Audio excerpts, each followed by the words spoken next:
Welcome back to Urotherapy training course number 37, class number 2. And welcome back, everybody, from your week off. And Hello. did you bring a beverage to class? No, I didn't, actually. No. Sorry. So we already know. All right. For those who did not bring a glass, hold up something that would be symbolic of your gold water. That will work. Everybody who's going to watch the playback, he's holding gold water in his coffee cup. I knew it. I drank like 10 ounce or 12 ounces this morning, so Good start. Good start. yeah. See what you can do throughout the day to keep drinking a little bit more. No, I'll keep on drinking it. Like, most of the fluids that I drink is urine, actually. Okay.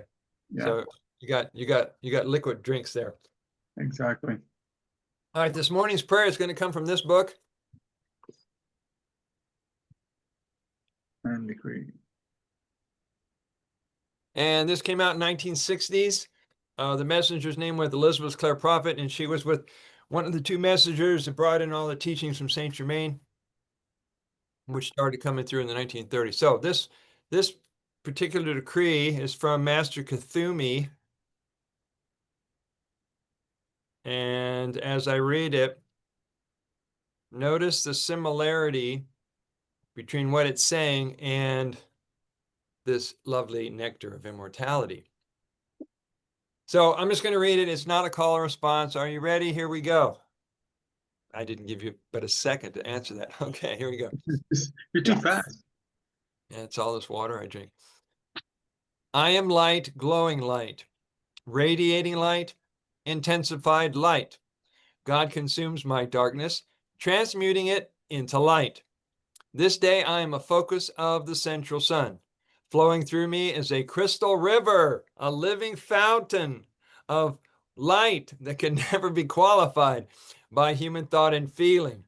I am an outpost of the divine. Such darkness as has used me is swallowed up by the mighty river of light which I am. I am light. I live in light. I am light's fullest dimension. I am light's purest intention. I am light, flooding the world everywhere I move, blessing, strengthening, and conveying the purpose of the kingdom of heaven. Cheers. Cheers. Yes. Mm.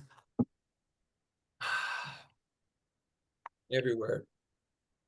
Any chance you get to either be around this water, surround yourself with this water, apply this water, share what you've learned and experienced is transforming our planet. I'm sure you caught on to that. Any questions about what we learned last week? Nope. The food combining, you said it was like, don't combine protein and fruit. Is it protein and starch? I'm trying to remember. Did you Google a food combining chart? No, I need to do that. Is it really Googleable? Yep. Really? Yep, there are Everything. actually some real things on Google. Yeah, not everything's like that. Food combining chart. And various different teachers have developed and have shared their charts without even charging for it. And so you'll learn that protein and starch don't combine. Starch and fruit doesn't combine. Protein and fruit doesn't combine. And the whole thing is based on the enzymes and the chemistry of the food. The one thing that's new to people, but it makes sense, is melons don't go with anything else but melons. Mm. So the rule of thumb is watermelons, cantaloupe, honeydew, cassava, eat them alone or leave them alone. I like that. Okay. So anybody remember any of the wisdom chart, the Shivambu wisdoms? No, I don't. No, I don't. All right, let's go over them real quick. It's an intuitive medicine or elixir. Got that part? Mhm. Yeah.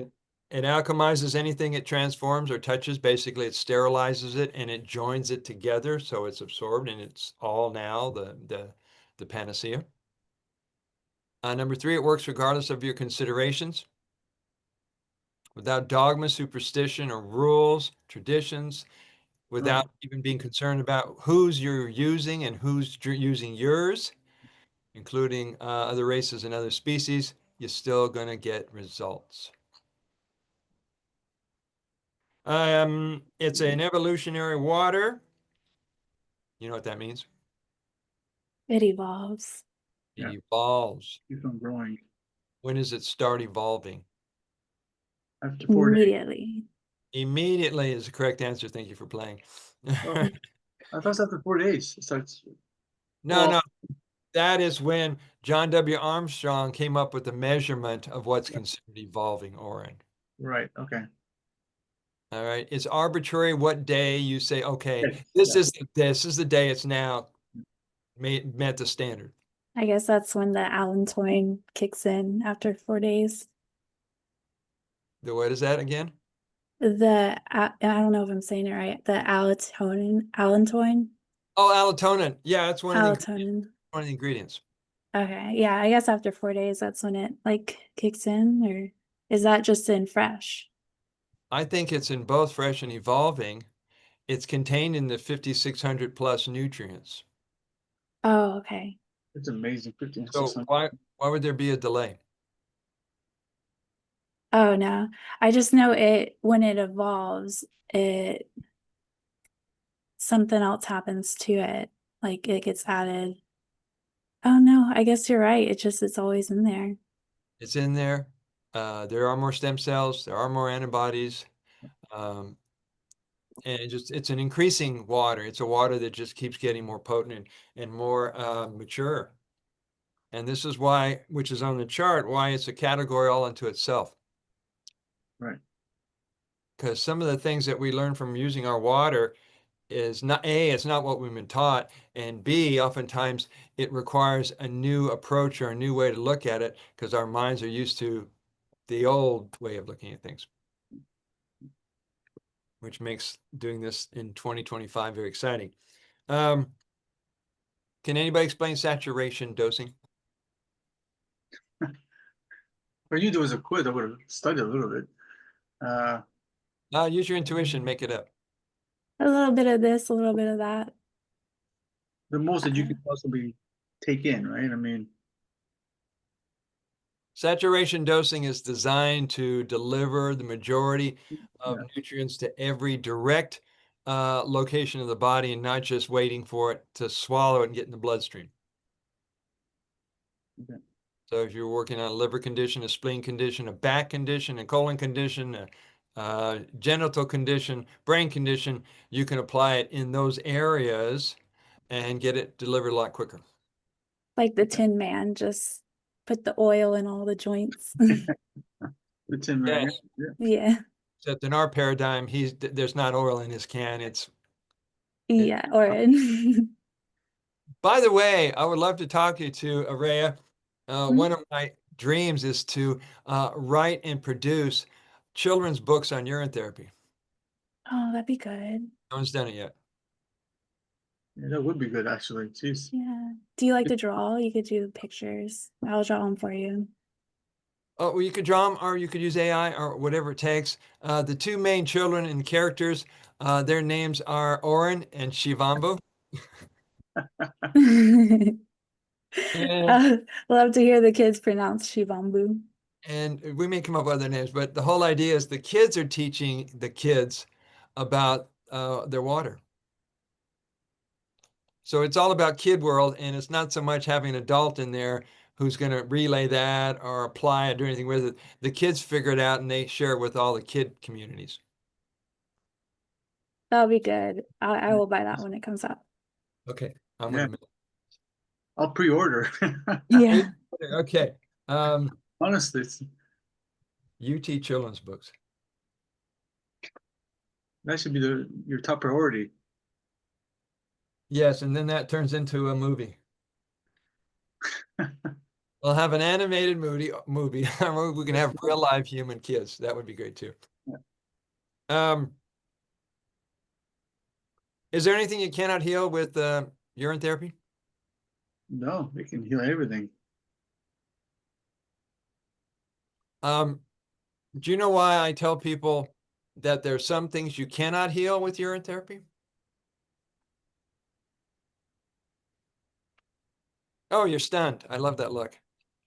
I was The adjusting my mic. Sorry. reason I say that, because if people are just drinking their urine and yet they're not changing their diet, their lifestyle, their state of mind, their emotions aren't well balanced, they don't have any spiritual connection, it can be hit or miss whether they get improvement or how long the timeline takes for them to get improvement. That's true. Yeah. And so one of the things that we learn in class is the holistic approach, which is to bring all four pillars of health together in balance in order for this to really take off and build a lifestyle and get you the results. Okay. And last thing on the wisdom chart is that Shivambu has a consciousness. You figure that out. You have an amazing journey with your Shivambu. Did we go over last week? I'm sure we talked about intuition, right? Yeah. Saturation dosing. All right. Did we talk about what part faith plays in making this work? I don't think so. Okay. Araya, I'll ask you. Yeah. When you're doing Shivambu, is your faith at an all-time high or is it hit or miss? Most definitely, especially when like the healing crises kick in. It's just like, is this the right thing? Like, I'm drinking this that's giving me diarrhea. Why would I do that? But you have to like have faith and know that just like tone it down a little bit, take baby steps, and eventually get to evolve because that stuff is powerful. But yeah, I mean, facts also help, but having faith for sure helps a lot. Thank you. Dario, you have any comments on that? No, I totally agree with what Araya said. So yeah, for me, when I do the evolved urine, obviously I got to do it really slowly, um, and of course I have to have consciousness with it, right? So and you know, and when I drink the urine or even fresh, I think about how this somebody else has given me this water that will heal me, right?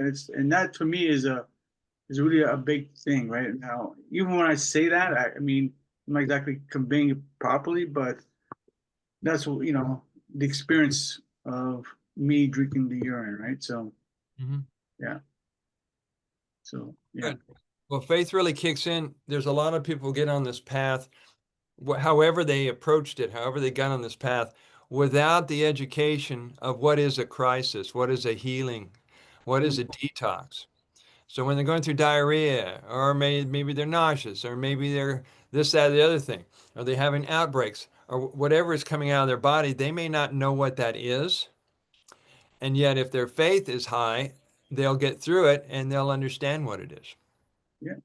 I don't have to even know what it is, right? It's like, I mean, the creator that created us knows it, right? Like, so if you are full of full of intoxicants, then the body will heal itself, right? The water will heal itself, right? So the creator will heal itself, right? I'm just a passenger. Yeah. I'm just a passenger, right? And Yeah. that's what we should, everybody should realize that, right? Yeah. You're a passenger, you're also in, well, how do I say this? You and God are teammates. You're both on the same team to get you well and to bring balance to the body and the mind. Yeah. He's the coach, but I don't know the coach, but he's the coach. Well, guys, you can't sit on the bench. He's putting you in the game. Oh yeah, of course. Yeah, yeah. But anyway, yeah. Wonderful. Did we talk about the history? Yes, we did. Remember that. Okay. I don't remember what exactly you said, but Yeah, we went back to the recorded and the verbal version of history. The recorded version takes this back to 5,000 years with the Damar Tantra and Shiva and Parvati, right, putting out this Yeah. this information to teach people how to use it, what to collect it, what kind of herbs, and how to achieve immortality in 9 years. And most people think, well, I guess this practice is 5,000 years old. However, what was passed on from family to family in oral tradition is a lot older. And how it got from country to country, still nobody's figured that out. Like the 100th monkey, remember the 100th monkey phenomena? Yep. Yeah. Right. All of a sudden, people, monkeys in other islands were washing their sweet potatoes, and it was spread all over the place. I think that might have happened with our Shivambu, Yeah, probably. or the original peoples before they went and traveled and located everywhere, if that's how it played out, kept the tradition alive in every country, which explains why we have hundreds of millions of people practicing this all over the place. Yep. All right. Did we go over research and clinical studies? I don't think so. I don't think so. Yeah. Okay. Basically, the reason that's in here is because you'll get requests from people who are new to this or wanting to confirm what you're saying has any truth or any solidness to it. Do you have any science? Do you have any peer-reviewed article? Do you have any evidence of what you're saying is true? Are you just making this up? Mhm. Well, the answer is yes. And the first person who made this known publicly was Martha Christie in the 1994 book, Your Body's Perfect Medicine.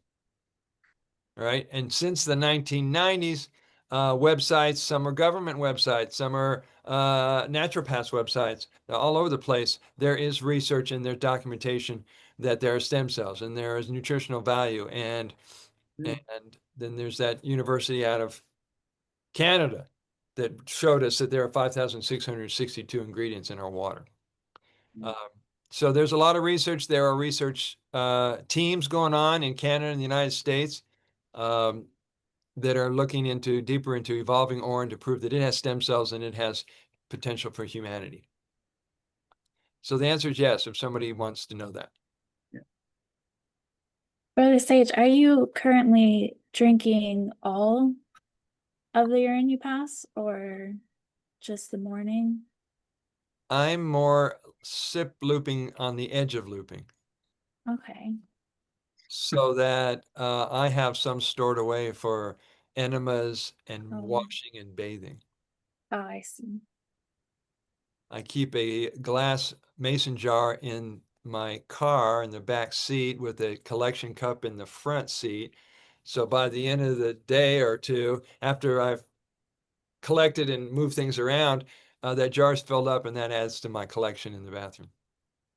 And you're drinking distilled water? I'm either drinking distilled water or fresh juices. Okay. Okay. I guess when you're fasting, distilled water comes in handy. Yeah, if you're talking about fasting on Shivambu?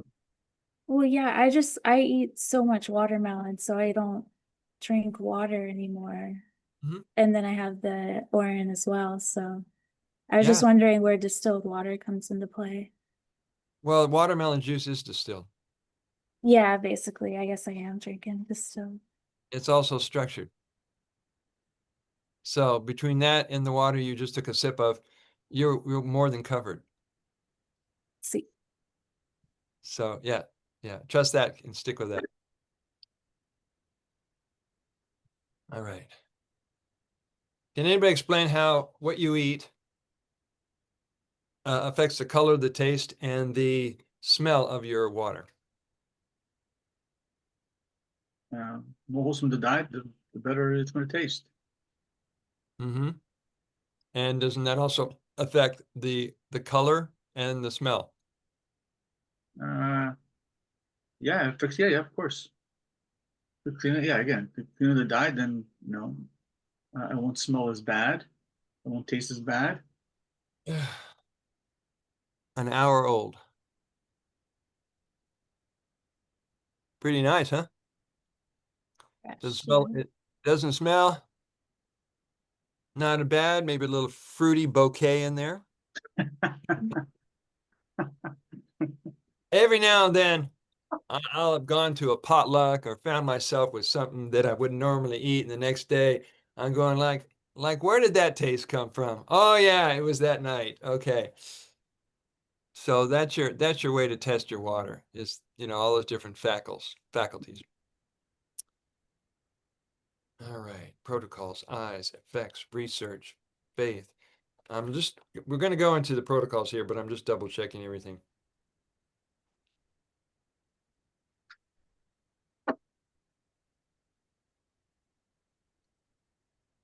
Clinical trials, mind body. We already understand the mind body connection.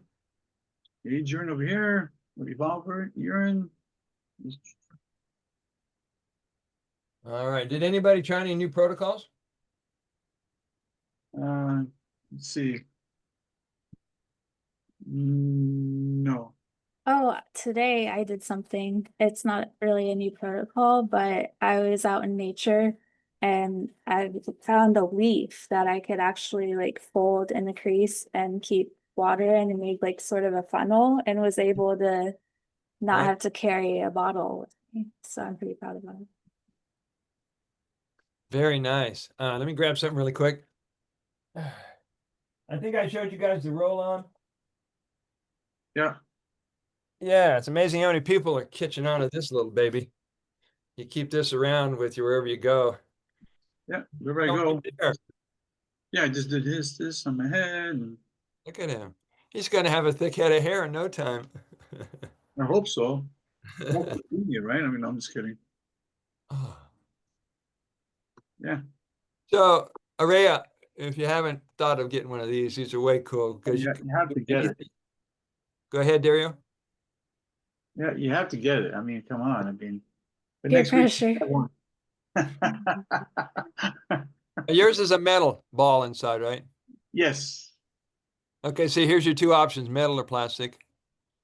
Yeah. And the trick is to make sure that you point the ball downward so the liquid's going to come out Yeah. of the ball. And you don't need barely any pressure. Okay? Yeah, this No, this is cool. no pressure. Well, No if pressure. everyone's doing it, I'll get one. Yeah, this one was at a local health food store by their essential oil section. So you might be able to find it places. Unless you live out in the woods. There are some of my students, they don't even go in the city. And somehow they have Wi-Fi out in the middle of nowhere. So, Nice.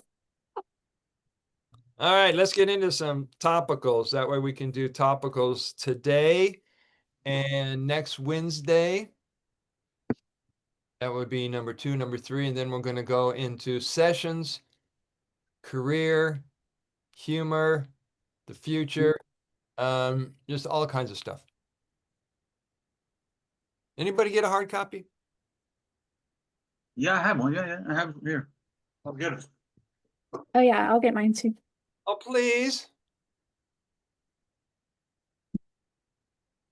The reason I asked everybody to get a hard copy is so that we can share and take turns reading, and the teacher doesn't have to be the main reader here, which is nice to have a little bit break. So drink of yourself, drink some pee, do it right, keep some around, collect it, pour it in your, you know where, and make it go. Okay, yay, welcome back. Ah, Yeah, this one here, right? Yeah. yeah, Oh, with Shiva. Okay, so I don't know. chapter 7 is what we're looking for, and your book and my copy were two different editions. So if you could find where chapter 7 is. UT protocols, introducing saturation dosing and sip looping. Yes, and since 2020, since this book's second edition came out, new protocols were discovered. I don't have the second edition. I just got this book. What the hell? You have the latest edition, both you do. Is it really? Is it? Yep. And this will be, if I ever do a third edition, this and the newest discoveries will be in there. I made a page bold 64. Page 64. Okay, it's 44 in this book. I made a bold announcement, and maybe you guys will want to know about this. Bold enough. Okay. And a bold announcement that today only, all my books, courses, consultations are on donation. Today only. Today So only. today only, if anybody wants to get their hands on everything that I do and have a nice donation that's in my way, we'll make it work. Okay. That was my last shameless promotion for the course. Okay. All right. Chapter 7. You see, this is what you do when you're self-employed and you don't have sponsors and you don't have someone with the money behind you. You just throw it out there. Yeah. I See hear if you. Gotta it's make an offer. make an offer. Yeah, I can't refuse. All right. Araya, if you will read the warning, I'll explain what that means. It is generally not recommended to combine Orrin therapy with the use of chemical, allopathic medicines, or recreational drugs. The combination may be dangerous to your health. Why take the risk? Wait 1 to 2 hours before or 30 to 60 minutes after eating or taking medications to consume Orrin. Begin with the topical or external applications of AUT until you're free of all medication if possible. Okay, so what that basically says is you're drinking liquid food, but there are people who are a little bit anxious or a little bit concerned that it might interfere with what they're taking that was prescribed for them. Could be medication, it could be on recreational drugs, whatever it is. So just to be on the safe side, basically, I say this to give them a little ease in their mind. You can still do the Shivamba when you're on those things. Give yourself a little window. Yeah. And also what happens, and I've seen this happen with people who are on these prescribed drugs, as well as people who had addictions, was after a while the Shivambu reset the brain chemistry and their body didn't need these things anymore. Well, You get high off their own supply. Mm-hmm. Now, what we've noticed is that not only are people getting off medications and walking away from the medical system, they're also walking away from supplements. yeah, absolutely. I Because the mean, urine has all the supplements. 5,662 supplements. exactly. And Yeah. that's the point we're making in class today. There's a lot of people who have gone through the many, many decades of collecting the next miracle supplement, the next potion, lotion, and miracle pill. And all they have to show for it is a medicine cabinet or a shelf loaded with these supplements doing nothing. So I hear more and more people that are clearing all that out and they're keeping their life a lot simpler. This is what I love about this lifestyle is you can keep it simple. You can eat living foods, you can exercise, you can take care of yourself, you can be out in nature, you can have a quality of life you wouldn't have experienced before getting into this journey. Yay! Drinking protocols. Dario, can you read the next page on Orrin therapy protocols? A couple of paragraphs or so. Shivambu is a free, all-purpose self-care medicine. Make Orin your default answer to any and all health concerns or conditions. Remind yourself that you carry Shivambu in a secret container, your bladder, in a body that speaks a language that just the two of you can understand. Returning the healing water from your source back to your source will ensure a long, healthy, and joyous life indeed. Let me keep on going. Please. Build a lifestyle that will keep you young and healthy for your entire life by practicing UT protocols every day. Okay, so Orrin, typically when people think of urine therapy, what do they think about? Oral use. Yeah, mainly, yeah.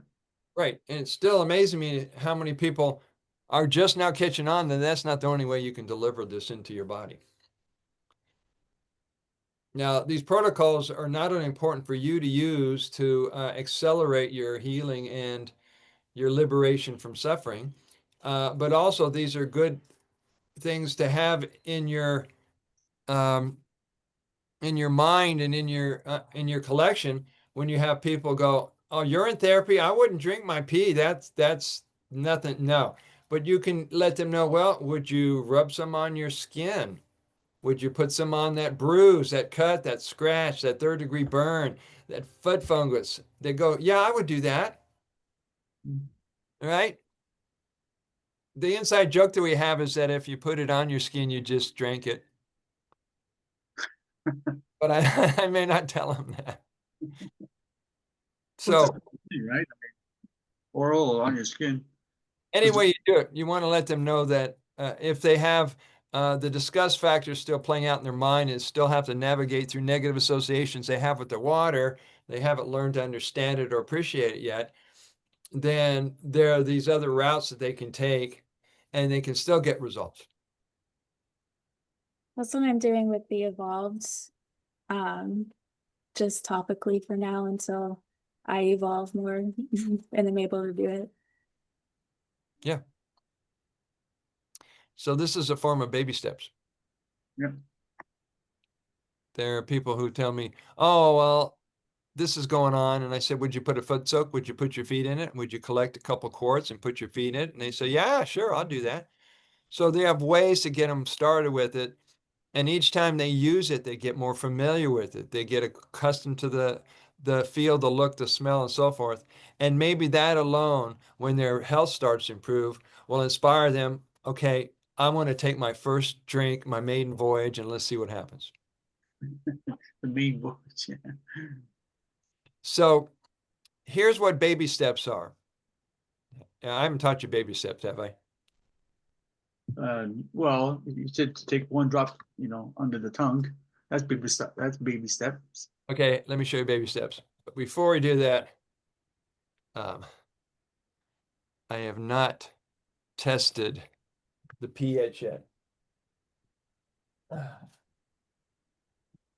I want to test my pH so I can see if I'm hitting, if I'm striking well today at my pH. All right, did you guys pick up a pH scale that goes up to 14? Yes. Well, I don't have that one there, but yeah. Okay, that's because sometimes this will get up pretty high and you won't be able to measure it if it only stops at 8. So here we go. You take the shibambu, you take your strip, dip it in, and let's see what color this is going to change to. Light green. Light green. It's that color. It's a light green. So that looks like a between 7 and 8. Right there, between 7 and 8. Not bad. Baby steps. Now, what are baby steps used for? To help Getting people. used to it. Yeah. Yes, to get used to it and see that what you're teaching them and what they're about to jump into won't hurt. Yeah. It won't make any worse condition. So you haven't put your finger in it. Doesn't matter what finger it is. Dip it in there, touch the water, lift your finger out of the water, and then you say to them, notice you didn't get sick or die. Yeah. All right, we're throwing a little humor in there too. They're going, oh, yeah, you're right. Because you're addressing their worst fears. Yeah. Next step, put your finger in the oran. Dip your finger in there, lift it up, and lick it off your finger. Oh my God. Notice you didn't get sick or die. So that could be their initial taste, their first introduction to the taste of water. All right, then the third step, you get your dropper bottle, take a dropper and put a couple of drops under the tongue, and then inch them over to a shot. When you get them up to an ounce or more, they figured it out. You can cut them loose. Yeah. And some of them figured it out right away. It's not going to hurt me. It's not going to there's no side effects. I don't have to worry about it. Boy, what a relief that is. The defining moment happens when one realizes that Shivambu is the real thing. They have seen the light and are motivated by the possibility of achieving their health goals and a wonderful life. Simply increase the quantity of each orange drink as you make your way to 6 ounces up to, I don't know, 16, 28, 4 ounces of this refreshing water. It is also one of the best remedies for eliminating pathogens, viruses, fungus, parasites in the gut and the body, and in turn frees us from food slavery and addictions. Yeah, one question regarding putting it in the refrigerator. So do you recommend that or no? Or I thought maybe it'll be nice to have it cold, the urine, right? So I tried that at first too. I was like, maybe it'll be better cold. It was have the you tried same. that? Like, or have you put it into the fridge or? I did. It was winter when I started this. I was like, I'm just gonna put it outside for a second. I don't have a fridge, but yeah, I Okay. don't need one. Okay, and how was it? Your experience? Yeah. How did? I think I preferred it like a warm tea better. I was like, I don't really drink things cold anyway, so but Okay. it didn't help. For the first like month, I just held my breath while I drank it. Yeah, yeah. Don't Okay. smell And it. Yeah, that's what I do. Well, not anymore, but yeah. since what we're working with is an intuitive water, there's no right or wrong way to do this. Right. That's what I thought, but just I would ask, right? I mean, Yeah, you can't mess it up. And there are people, I mean, I don't know what goes on in their mind. I've been drinking my pee forever, for at least 30 years. And it was never hot. I don't know if people talk about this hot piss thing. So if people think cooling it down will make it more tasty and more palatable, fine. Some people will put it in a jar inside some water in a pot and heat it up. Fine. Just I wouldn't ever heat it up over 112 to 115 degrees if you're concerned about enzymes. And one thing I've never done, and maybe people have done this, but they haven't told me about it, is to make popsicles. What are we gonna brand these as? Uh, Or Piecicles. I mean, Piscicles, that's uh, market that. That'd be great, Piscicles at Whole Foods. Get your I, we probably wouldn't get into the shipping and fulfillment, but I'm sure people could. Why not? You go down, you go somewhere in town and you're licking this thing down. They go, what is that? Oh, it's a piecicle. it's apple juice and So yeah, I don't know if that affects the structure of the water at all. I'm sure it does. And nobody's talked about that. I mean, heating it or cooling it. Freezing it. Okay. What a lot of people do is they leave it out in the sun. They think it's going to make it even more supercharged. They put it under a copper pyramid. They put crystals in it. yes, They they spin magic wand. a wand around it. They go on. They pray over it. Whatever you want to do, have fun with it. Well, well, It's a very imaginative community we have here. absolutely. You're But I not- like it simple, right? I mean, so well, it's simple is the way to go. like to do like the eyedropper or not the eyedropper, the goggles and to on my navel, on my skin. Like it takes some time to do that as well, right? So I can imagine doing everything else what you just said, like auras and copper and whatever, right? So I like to keep things simple. Thank you. Thank Then you. maybe eventually in time I probably will end up doing it, but anyway. Well, considering everything else that you have on your to-do list every day, Yeah, um, to be able to devote the time in that. Now, I like every couple of days, I'm doing an enema because it's just great to strengthen and fortify the gut and whatever else is still lingering inside the small intestines, large intestines. It's nice to clean it up. Very few people that I even come across have a brand new like baby body intestines. I mean, if you have clean intestines, your brain is going to be sharper than ever. Your energy is going to be nonstop, and you won't know what to do with yourself. But since we've been eating what we've been eating our whole life, it takes almost, if not more, time to clean that area out. Yep. And you see, I wasn't a raw foodie my whole life. That was up to like 25. And so I had 25 years of eating the American diet and fast foods and garbage and drugs and all kinds of things that are still in there. I still find mucoid plaque coming out of me, gallstones, excess mucus, and my diet's been dialed in pretty well, but there's still levels of cleanliness that we all can experience, including growing back. Have you always had hair missing there? Sorry, to me or Araya? Whatever it applies to. My hair is long. Your hair is beautiful. Yeah, Thank some you. people are talking about hair growing back, teeth growing back, all kinds of things regenerating. This has been a very slow process, right? Yeah, But I don't Yeah. mind. You know. yeah, wear it well. I want my wisdom teeth back. You do? Yeah, And I what will you, think how smarter will you be? I'll be a lot smarter, I think. I don't know. Maybe I'd know if I had my wisdom teeth. It's ironic they would take those out of all things, but Yeah. who knows? Uh, I have a question as well. So, evolved urine and diarrhea. So, does it matter?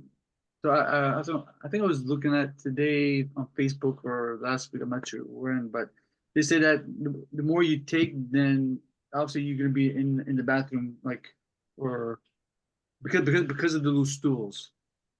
If you because you're going to take, more than 2 ounces, or that you have loose stools. Is that true or not? Or It was It's for me. all right. So there's one. It's case by case. okay, Some people have loose stools, some people will not. But we don't really have a generalized answer when people say, well, if I drink too much, will this result into, diarrhea? right, okay. I have a feeling when I start doing the evolved, it's gonna be like that all over again. But baby steps. Baby steps and know when to change your quantity. Mhm. And, When and it doesn't matter how much you're going to drink of the evolved urine. Like, so I got like evolved urine here. If I want to drink 4 ounces right now, is that gonna, is that too much? intuitively, what do you say? Yeah, Because Yeah, you I can, want to take the day off. yeah, I don't know. Yeah, yeah. Well, yeah, because of the evolved urine smells from urea to ammonia, I would think, okay, I would just do it slowly, right? That would be my instinct. okay, you can do that, or you can dilute it with fresh or distilled water.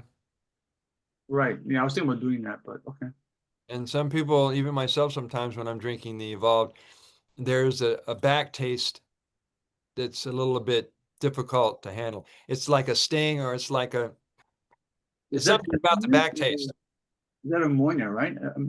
That's what I was told. I don't know if it's true or not. Yeah, I'm not sure if it's ammonia or not, or it's my body reacting to that much good nutrition. Okay. It's hard to say. Now, some of my students, including myself, have, and this is rare, I've only heard a few people say this, is they were drinking their orange in the morning and they threw up. Mhm. Oh, And we were trying to, this was one of my students, Ken, he was going like, what is that? I said, well, it's either undigested material that's still in your stomach, or there was some kind of bacteria in there, and it came against the orange, came against it, and your body didn't want it, so it caused you to throw up.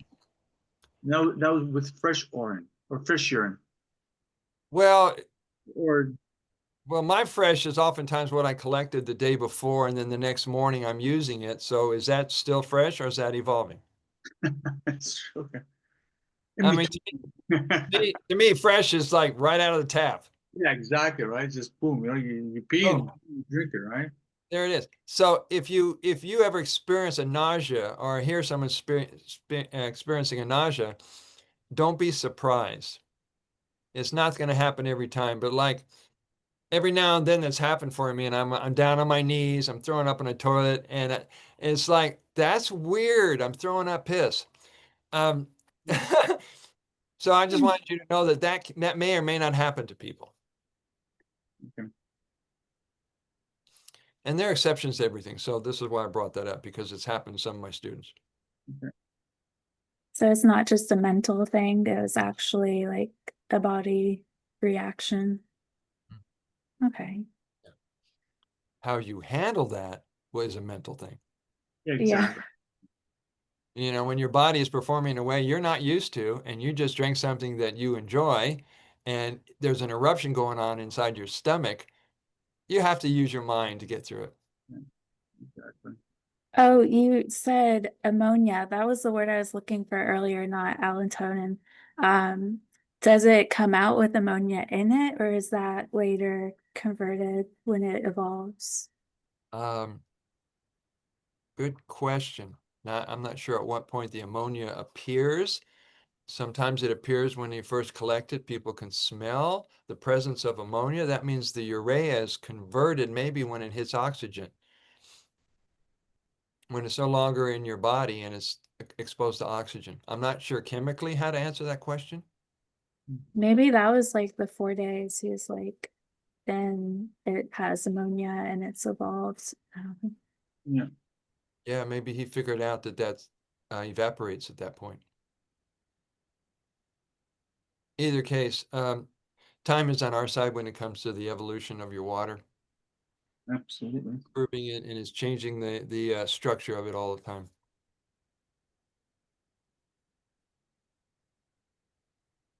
In addition to drinking Orin, I guess I'm on page 68 in your book. I'm not sure what it is in my book. 68. In my book, it's right after the paragraph on drinking protocols. Drinking protocol. I'll read it. After? You'll find it or you won't. It's right. It's 2 paragraphs after the word newbies. I see it. Okay, here we go. In addition to drinking Orin, everyone who builds a habit of practicing their favorite protocols every day experience and discover how in combination they can receive maximum benefits and a quicker recovery.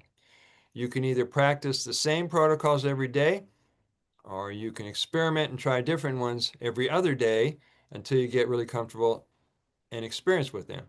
Perhaps you will be the discoverer of a new protocol. Now, when I'm taking a bath, now some of you are bathers, some of you are showerers. It's amazing how many people I've interviewed and go, well, I'm a bather, I'm a showerer. I'm going, okay, fine. If you bring your spray bottle in there and it's on one of the ledges of the bathtub or somewhere on a shelf, you can actually unscrew the top of the spray bottle. I've already mentioned this, I believe. And you can do 5, 6, or 7 protocols while the bath is filling up, showers going on, or even while you're in the bathtub. Your eyes, your nose, your mouth, your ears, your belly button, your body, your head. You can be doing all this, which will save you some time from having to think about, oh yeah, should I do this now? And have I done this during the day? You can use that to go out, do 5 or 6 at a time. Hmm. Does that make sense? Well, how would you do your eyes while you're showering? Well, you could either just pour it out of your hands And or just bring an eye cup in there with you. okay. So just okay. Because the container is the spray bottle. What you transfer it in could either be your hand or an eye cup or goggles. Okay. Now, one of the things I've been doing for years is bring a snorkeling to a bathtub and breathe underwater. And I've been a student of rebirthing and Leonard Orr's style of breath work for all these many years. And the whole idea of doing rebirthing underwater is to clear the trauma from birth. the birth trauma. Mm. And so when I started doing that in the golden water, that even amplifies it, because you might start having memories of being in your mom's belly. Wow. I So just finished reading that book. It was beautiful. which one? The Leonard Orr where you edited it. Oh, Secrets of Youth. Oh, sorry, yeah. That's okay. I would suggest, even if you don't want to use the snorkel method, just lay down and put as much as submerge as much as you can in the water, if just your nose and mouth are out of the water, and do the connected breathing. Try that sometime. Do 30 minutes of connected breathing while you're in the bath, and watch your mind process itself. Wow. One thing you'll notice, and I learned this from going in and spending 45 minutes in the ocean, is that there's going to be a moment in time when your mind is fighting you relaxing. You're laying in the water breathing, you're laying in the water breathing, your body's starting to give in, you're starting to relax. And what happens? Your mind comes up with all these things you have to be doing that are urgency, and you got to get out of the water. That's the time to tell your mind, thank you, and keep breathing, because you'll get underneath it and then urgency dissolves in you. If you're still prone to things being an emergency, which is spiritually, it means to emergency, it's a wake-up call, or an urgency, which means you're being called to wake up and see what's really going on, you can dissolve that pattern in your mind with breath work and being mindful of what ideas pop in your head.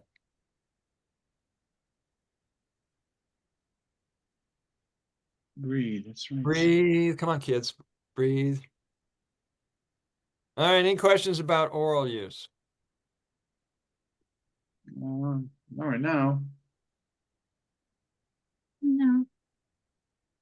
We're going to get into the fasting part here in just a little bit. Just to remind you that fasting is basically a conscious vacation from food, because we have so much identified ourselves as an eater, or given so much power to food as our source of health, strength, vitality, that to not have it during the day, it feels like we've cut off our lifeline. Yeah. I know. And so this is why a majority of people, particularly Bible students, I hope this video doesn't offend anybody, have a lot of references to food. You know, eat my food, eat my bread, you'll have long life, whatever it is. Drink of me, drink of my wine. And so to be able to walk away from it is challenging for people. Now, I was raised Jewish, and one of the things on the High Holy Day is to fast until sundown. Well, a lot of people had a hard time fasting because their spiritual leader sometimes was not an experienced faster, and I've actually seen a rabbi pass out on stage because he's not fasted before. And that could leave a bad taste in your mouth, no pun intended. So practice fasting whenever you can, even if it's 16 hours in as an intermittent fast.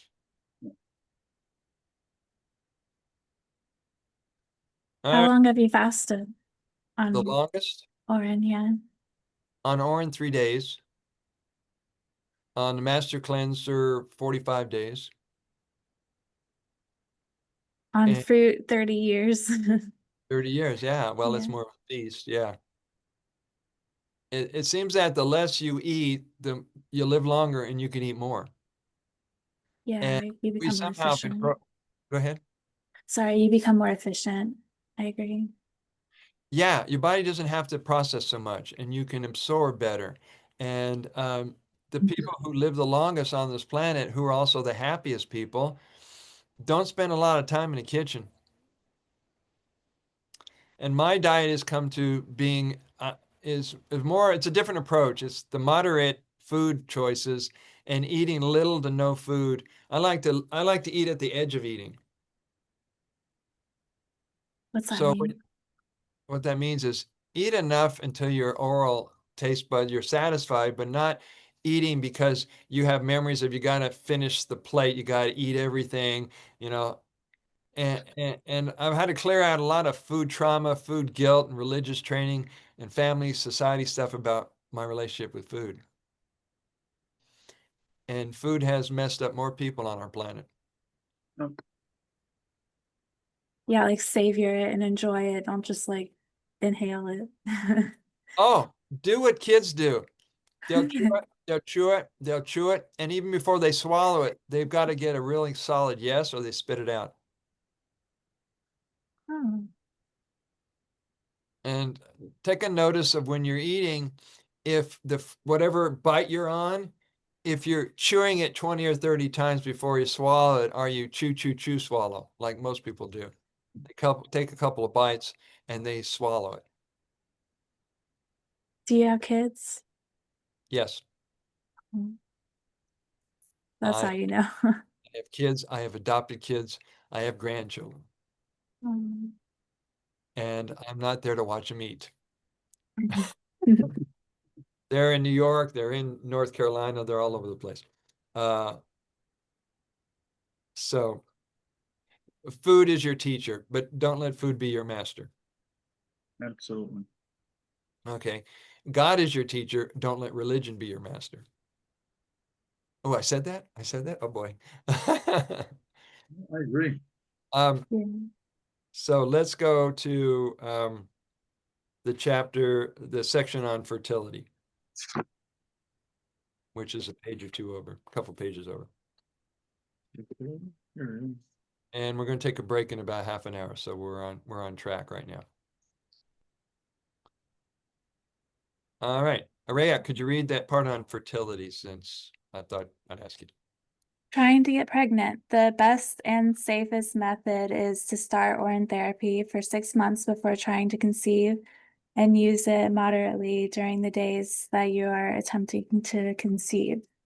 You can use Orrin diagnostic tests to determine when you're ovulating and when you've conceived, and you can gear your use of Orrin accordingly. Thank you. Now, during pregnancy, some people have concerns about doing Orrin therapy, and I say, well, there's no harm that could ever come from you, because your body is going to produce an Orrin factory inside your womb. It's going to be the most perfect laboratory condition, sterile environment that anybody has ever seen. And so using it externally or orally is a matter of just having faith in it and feeling okay with it.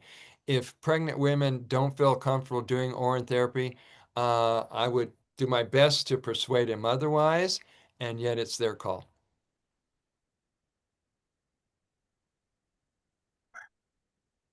Concerned about the natural, I'll read this part and then we'll go into children. Concerned about the natural release of toxins that might occur at this time during pregnancy. You can choose to honor your concerns and feelings and avoid UT during pregnancy, or trust the innate intelligence of the body and Shivambu and sail right through it. So anything that people come up with, usually is from some old medical programming, and they still have anxiety about it. So a lot of things you're doing with people who are starting this practice is to comfort them with the reassurance that this water is their friend and it was made perfectly for you and you can trust it. And that rooster just said yes. I thought I heard a rooster. Yeah. Confirmed. This is Kauai, and if there was a state bird on this island, it would be the rooster, because there was a rooster farm or rooster ranch years ago that somehow all these roosters got out and they overpopulated. They're in almost everybody's yard. They're at the beach. They seem to hang out where the tourists are because they know where the food is. Yeah, And so my I was joke just is, there feeding them. oh, I do it all the time. I feed them. I like nature. They're really good. Just They're don't eat. spoiled. They're spoiled and they're free range chickens and nobody eats them. They just let them do their thing. All right. So children. All right. Dario, if you'll read the first 2 paragraphs on children. Sure. There have been several research studies that deal specifically with the treatment of children using Orrin therapy. oral drops or spoonful of the child's own fresh urine considered as the easiest internal form of the therapy for children. For acute flu, cold, viral infections, measles, mumps, chickenpox, etc., small frequent oral doses every 2 hours of 4 to 10 drops or 1 to 2 tablespoons during illness have shown to be very effective. For allergies, the research studies have indicated that several drops of fresh orange should be given orally before and after meals containing allergenic foods or when allergic symptoms are present. Okay, the only reason we're doing it in a measurement form is so they have something to work with. It's intuitive water. If they want to give the kid shots, ounces of it, totally fine.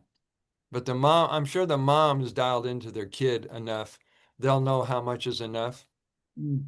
and then they can determine that as they go. Or you can just trust the kid. There's a video someone sent me on YouTube, and this 2-year-old baby is sitting on the edge of his bed, mom's bed. He's got his diaper, and next to him is a jar of Orin. And he's rocking. He'd turn around, he'd grab that Orin, he'd take a big drink of it. He's like 2 years old. And he would smile and he would kick his feet. Then he'd turn around, he'd grab another drink. And some kids, they just remember the mom's belly moments, and they take to it because they don't have as much to sort out in their mind as us educated adults. Particularly if you didn't mess them up with potty training.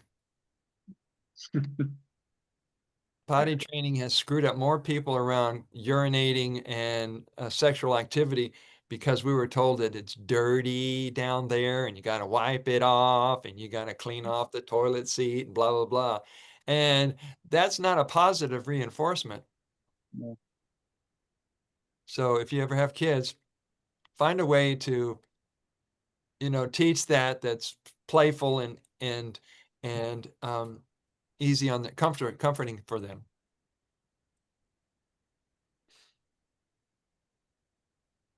By the way, when working with kids, there's lots and lots of testimonials and examples of parents who use their Orin to help heal their child. So since one of the wisdom charts is that it works regardless of our considerations, sharing it with children, it doesn't have to be your children, but sharing it with children is totally okay and totally fine until such time as the kid figures it out. Now, some of you may remember there was an old wives' tale that said when the baby was sick, they would take the soiled diaper that was soiled in urine and they would massage their baby's body Yeah. with the Orin. I think you said that last week, I think. They knew that the urea and the ingredients in the diaper were medicinal. Amazing. And when I first heard about that, even before I got into urine therapy, I thought this is bizarre. You know what? This is weird. But since I've been at this for so many years, it's like they caught on. Yeah. And there's a lot of cultures that know this stuff, except for the people in the West. This is why a lot of people in the West are just a little slow at catching on, because we've been inundated with the medical approach. Exactly. You take the diaper and this is yucky. Put it in the garbage. And it's like, no, it's the opposite of that. Yeah. You could even wring it out. Yeah, exactly. And the joke is that if a baby's diaper is soiled in urine, it's already been cleaned. But his diaper's got urine in it. Let's celebrate. That was a good. As you can see, it's a totally mental approach Yeah. to how we adjust these things. Wow. All right, pets and urine. Anybody have pets? I got a Daegu. Yeah. Oh, what? A You have a Daegu. dog? A What Daegu. is that? It's like a mouse, but a little bit bigger. Oh, cool. And Is that what size of a rat? I think it's smaller than a rat, bigger than a mouse. Uh, yeah. Okay, well, I've not heard any testimonies of people sharing their Shivamba with a rat or mouse, but I'm sure it'll go over just fine. Well, I'll put my urine in his water bottle and then I'll see if he'll drink it. Yeah, do that and let's hear back from you. Well, I would, but my wife, I don't know, she's the opposite of me. So for me to, pee in his water bottle, she'd be like, no. Maybe I'll go out and buy a water bottle and just, I'll do the regular water that he drinks, and then I put, my urine, and we'll see which one he. I would do that. That would be my experiment. Yeah. Yeah. We'll see which one he's gonna vibrate to, which one he's gonna resonate with. Is He this a probably kind drinks his own urine already. He probably does. He probably is does. it the kind of bottle that's turned upside down and then Yeah, there's yeah. mouthpiece? Yeah. And is it clear glass? It's a clear glass. So, I would suggest you start off with drops so it's not obvious. oh, really? Yeah, if you don't want your wife to catch on right away, you can put Well, it. I'll let her know, right? I told Lisa I'm gonna get, the regular water that you're gonna, give the Daegu, and I had my water, right? And then we'll see which one he's gonna take. I think, Perfect experiment. yeah, right. What's his name? His name is Daegu. I don't know. I was like, you're just naming him what he's called. Yeah, exactly. That's funny. Daegu. That's yeah. So, I would love to see you videotape that. well, I'll pass it by my wife. I'll tell her, what I'm going to be doing, and we'll see if she will be A or nay to this whole experiment. So, Okay, well, her name will never be mentioned, and there'll be no photos of her. no, So she's exactly. I won't video her, and like nothing, zero. I'll just. well. When anybody comes up with this kind of a idea and wants to do the research, it's great to document it because it helps a lot of people who are in this community. Yeah, I People know. who are helping their kids. I wish that our gal Amita, who moved, I think she moved to North Carolina. She's the one with the autistic young man who was 19, and he was drinking her Orin until he got smart and he could do it. I told you that story. And his autism was healed, and eventually he could track and have conversations and stop the behavior patterns of an autistic kid. And it would have been awesome if she did before and after photos or before and after videos. Definitely. But there's going to be the next go around. So pet owners, it works just as well with yours as well. Don't hesitate to share your Orin with your rat, your mouse, your ferret, your parrot, whatever you got, cockatiel.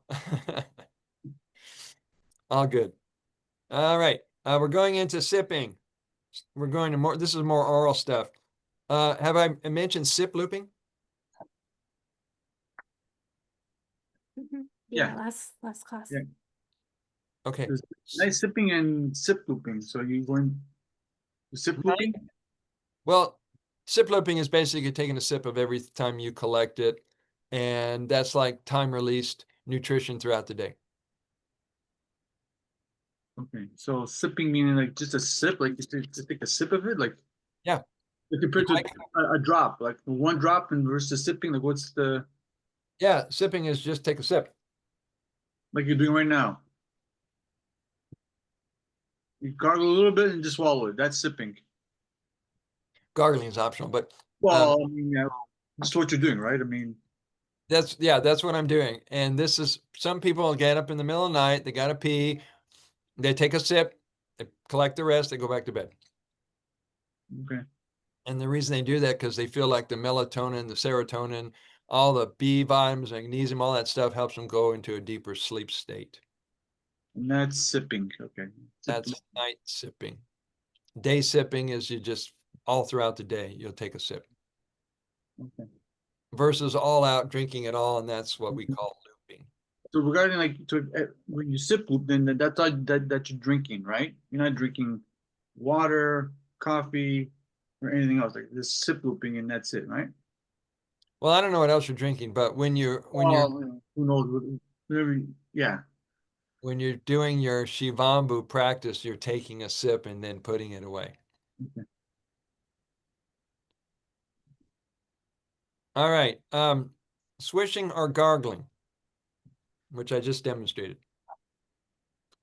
Now, here's the thing: when the people swish or gargle, it's the same thing, but I give it different words so people can, play with that. It's basically swishing it around in your mouth for a couple of moments, and then, you might have a toothache, tongue condition, gums, throat ache, including bad breath. That's swishing and gargling. What about cavities? Does it help with cavities? Same thing. We're talking about stem cells and regeneration. That's right. Yeah, okay, that's right. All right, now pulling, sip looping. Okay. Now, when you've done that swishing and gargling, or you're pulling, which is basically similar to coconut oil pulling. You guys remember that? Yeah. All right, so you don't have oil in your mouth to spit out. You have sterilized everything that was in your mouth previous to drinking it, swishing and gargling, and it's neutralized, it's been sterilized. That's the time to swallow it. Hmm. And the reason it's good to know this, because you'll see people who are gargling and then they spit it out. I said, this is not Listerine. This is not mouthwash. This is remedy. This is elixir stuff. And after you've already sterilized out your mouth with it, you drink it. Hmm. So this is why it's good to know this. And I have another question. I know you're gonna say, "Oh, what's my instinct?" But how long would you gargle for? 30 seconds. 5 minutes. 5 I read the minutes? book. As 5 minutes? long as you can hold it in your mouth, the better. Okay, good enough. You can challenge yourself and see if you can go 5 minutes, 8 minutes, 10 That would minutes. be forever. For an hour. Yeah, without talking. Exactly. And Good experiment, right? For me. yeah, and if you're with somebody and you find yourself gargling, you hold it in your mouth and they want to ask you a question, you just put up your hand. Yeah, exactly. But, not ready. So yeah, definitely, Araya, the longer the better. It's like when people do an implant, a rectal implant, it's such a small amount, they don't eliminate it, but it gets absorbed. And you want to get the maximum absorption in every possible part of your mouth, your tongue, your teeth, your palate, the back of your throat, et cetera, et cetera. So the longer, the better.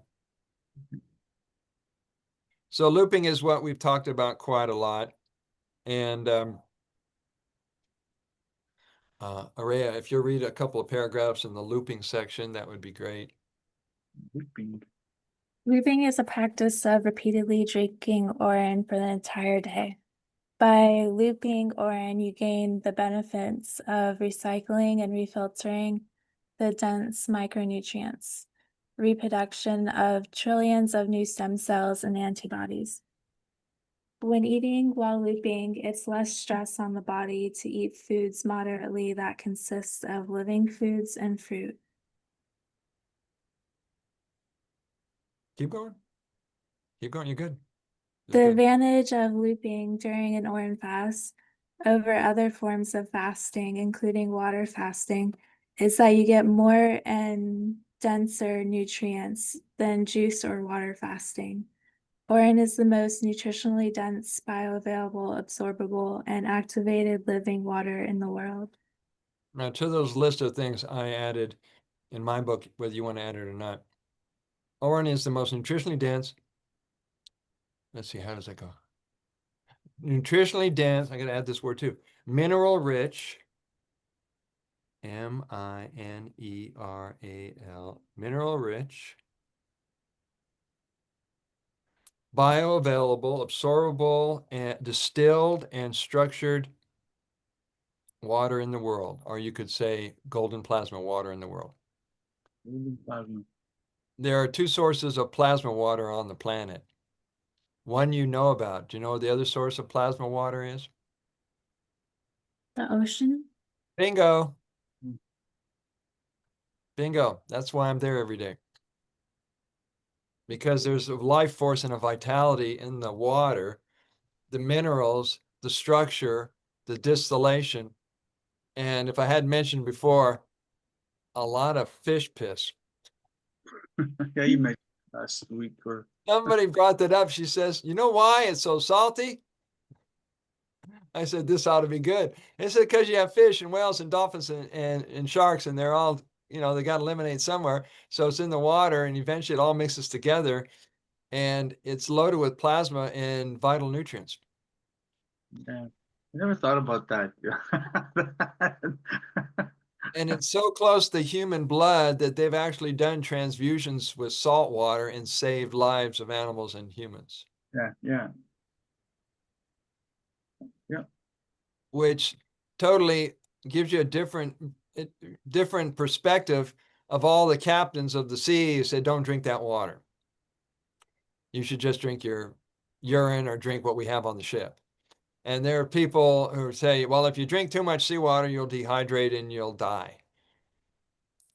I don't know that to any facts or any science behind that, but when I go down to the ocean every time right before I go in, I bow and I honor it and I drink a sip of the water. And that way I feel a deeper connection with the water before I get in it. Wow. Try that sometime. It's a way to honor the water. Now, the water is what brings life to the planet. Your water brought life to you. And what's amazing is that if you look at the ocean, there's nothing that contains the ocean but the ocean. When it comes up against the Pacific Rim or the Atlantic or the Indian Ocean, it's just where the closest body of land is. But the water itself is all fully connected all over the planet, the ocean. I don't know why I threw that trivia out to you guys, but that's something to think of it. It's an incredible body of water. Any questions about looping? Nope. Okay, I'm going to read this last paragraph before we go into the second chapter, which is on saturation dosing. Every human, let's see, your body does not have to stop cleaning and healing. Your body increases human growth hormone by 2,000%, along with many other beneficial substances, with similar increases that occur during fasting. Every human being has already been drinking and looping pee for most of the 9 months they are in the womb, growing in a water world filled with piss and amniotic fluid. As a baby, you naturally pee in the space you're floating in and drink or snort it down, and round and round it goes. If, according to the medical system, urine is a waste material, which we have been led to believe was true, then after spending 9 months drinking our pee and snorting urine, floating in urine, and growing a baby body in amniotic fluid, every baby would be born sick or dead. So I hope they'll pay attention Yep. and either avoid interfering with the baby's life by vaccinating them and tampering with their ability to, be self-contained. I think doctors could really learn from the midwives and the doulas really how to take care of a newborn. Yeah. Good luck, guys. We can do Yeah. it. All right. Any questions about what we talked about oral use so far? Nope. Good. All right. Saturation dosing, we pretty much covered that.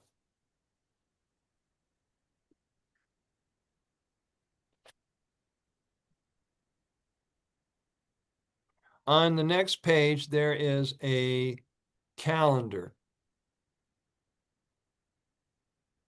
See that sample of a calendar there? Yeah. Yep. Schedule, date, time, and protocol.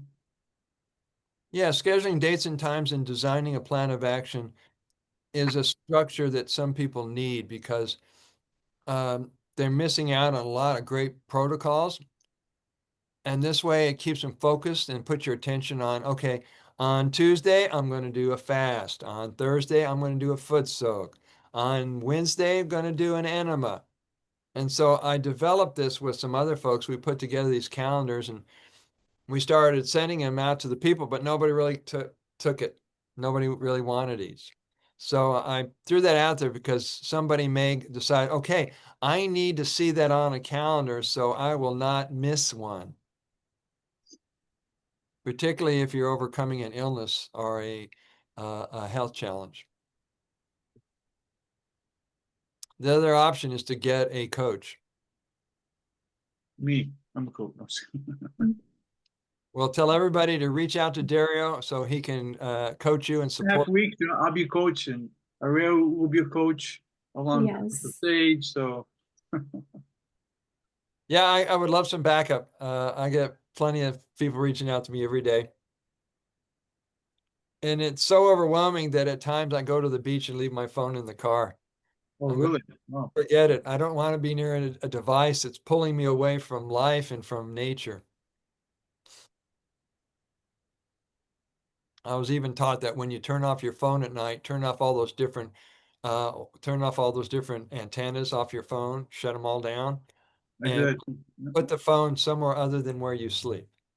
Yeah. yeah. I put on airplane mode every night. So Yeah, airplane mode, turn off the router. yeah, router exactly. Turn off the Bluetooth, turn off the Wi-Fi. Yeah, Yeah. And so if you can keep it at enough distance away from your head while you're sleeping, all devices ultimately wouldn't be in your bedroom. But I understand, we're in our times that we're in, just across from here, and this is my bedroom. Other side of this wall is a computer, and over there is the router. Right? So I've got energy devices in all the rooms. oh, I've got all kinds of devices, including Tesla purple plates and orgonite and selenite. I mean, I've got all kinds of things all over the place, so I'm covered. You want Do to make sure. either one of y'all have a grounding mat? You yeah, know, yeah. I have one in the mail. Oh, you got one coming? Yeah, I think it'll be good just like for when I sleep, I guess. I want to be like on the earth's surface, but that's a little rough. You will sleep like a baby, actually. Nice. Yeah, I've been Does it doing it for a while. require, 10, 15 years. The earthing, grounding. are you using one, Dario? Yeah, every day. Yeah. Does it require an outlet to plug it in? It requires an outlet, but it's the ground, Yeah. right? It's the ground. It goes into the hole and not into the prong areas. No, exactly. Okay. Oh. The building is grounded to the earth, so yeah. Yeah, I got one of those device readers to tell whether the outlet is grounded or not. Yeah. I got one. Yeah. You got one too. Yeah. Nice. That's my bed right there. Oh man. One been- day.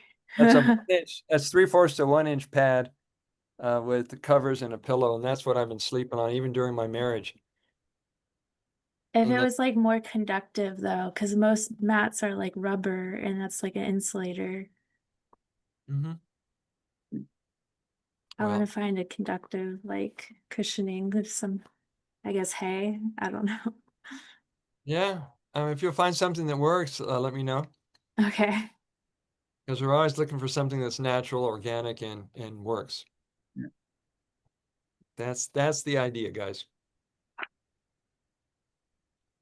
Any questions on we're going to take a break here in a little bit.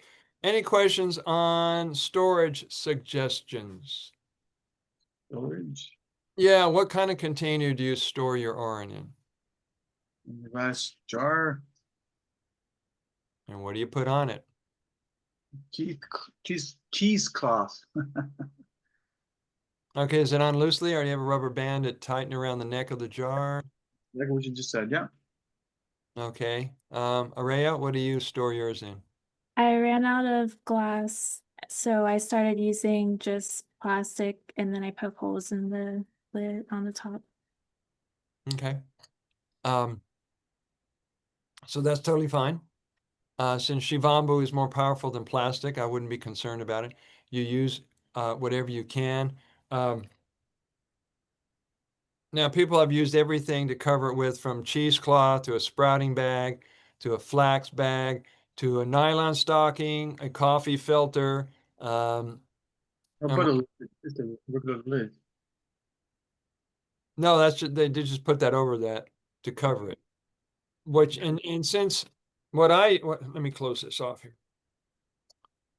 What I've been using is just an oversized lid. Oh, okay. It doesn't even screw on. Oh, okay. Now, if the folks are using the mason jar, what's available right now, you can get it through the Shiva Lifestyle store, but you can find it, online, is they have these lids that are silicone and wood. So no metal touches the threads of the jar, and that way rust cannot cause these things to flake off and rust. The metal would normally flake off and land in the urine, and people wouldn't know what to do because they had all this dark black stuff that fell off the metal. Hmm. Well, either use one of these that's plastic, or get one of those corks that are either silicone or cork underneath and wood on the top. And that way you won't have rust falling in your water. Okay. Does that make sense? Yeah. Yeah. Because if you got all this rust that's landing in your water, you're likely to go nuts with it. You'll either have to strain it out or put it in your plants, but it'll cause people to stop using it. Okay. So I'm glad we figured that out and somebody shared that with me. So now it's available if you want to go to the store and take a look at them. You just have to size the lid to your jar, make sure it's the right type. Here's a hint. Since Oran has antibacterial, antiseptic, antifungal, and antiviral properties, choosing to cover or not to cover is a personal choice. The only reason to cover it is to keep out airborne pathogens, bugs, or insects from contaminating the water. So drinking Oran anytime is the best time to have a drink. It's an intuitive water. Drink as much as you can, whenever you can. I mean, that's the rule of thumb. People will ask me, well, how much should I drink? I said, drink as much as you can and then stop. It's ironic, when we were foolish young teenagers and college students, how much beer we poured down our throats. I don't know about you guys, but I did the beer thing when I was like 18 and drank like 3/4 of a gallon and almost wrecked my dad's car until I learned my lesson. And at some point, when it dawned on me that alcohol wasn't my friend, I stopped all alcohol. But yet, to ask somebody to drink it all they can during the day may take some adjustments to drink your Oran all day long. And you'll notice that a lot of people who are concerned about being dehydrated could always use more fluids in their body anyway.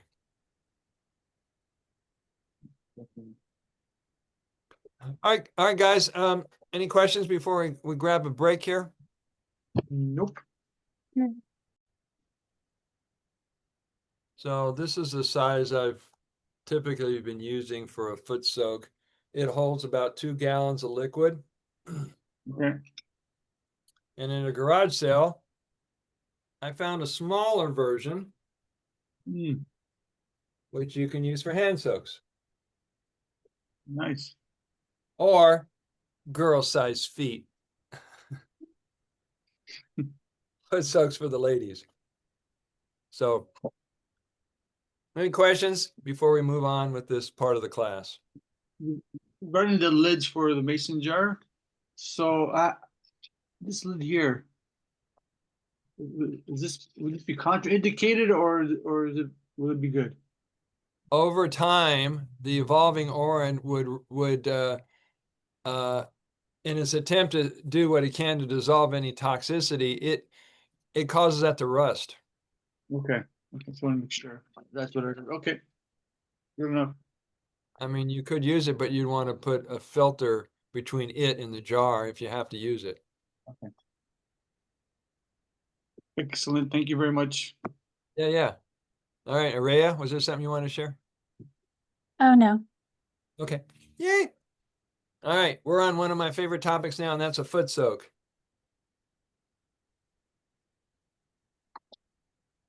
All right, Number 3 on chapter 7. If we're all on the same page, yay.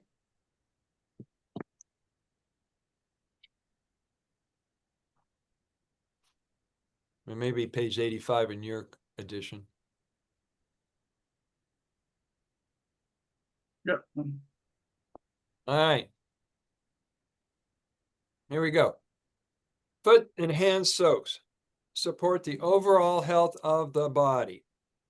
They're useful for any kind of irritation, fungus, infections of the feet, diseases overall, cuts, stings, bites, or eczema. You want to add to that list scratches and burns. And it could be from a 3rd-degree burn to a sunburn. It doesn't matter. Foot soaks are good for nourishing all bodily functions, from endocrine, digestion, absorption, nervous system, lymphatic system, lymph glands, and elimination.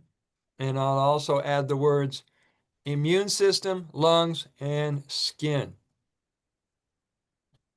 According to Dr. Robert Young, the largest organ of the body is not the largest organ of elimination of the body is not the liver, it's the interstitial fluid that surrounds the cells. And so that has to clean out because when cells, if they age or die or whatever they do, they get into interstitial fluid, then it can get into the bloodstream and that can cause toxicity. Place enough aura, and this is how this guy works. You want to place enough in here to cover your feet up to your ankles. And why would I say that? You told me. All the pores at the bottom of your feet. It covers. Say more. Yeah, that's all I got. Okay, and that comes from a system known as reflexology. Yes.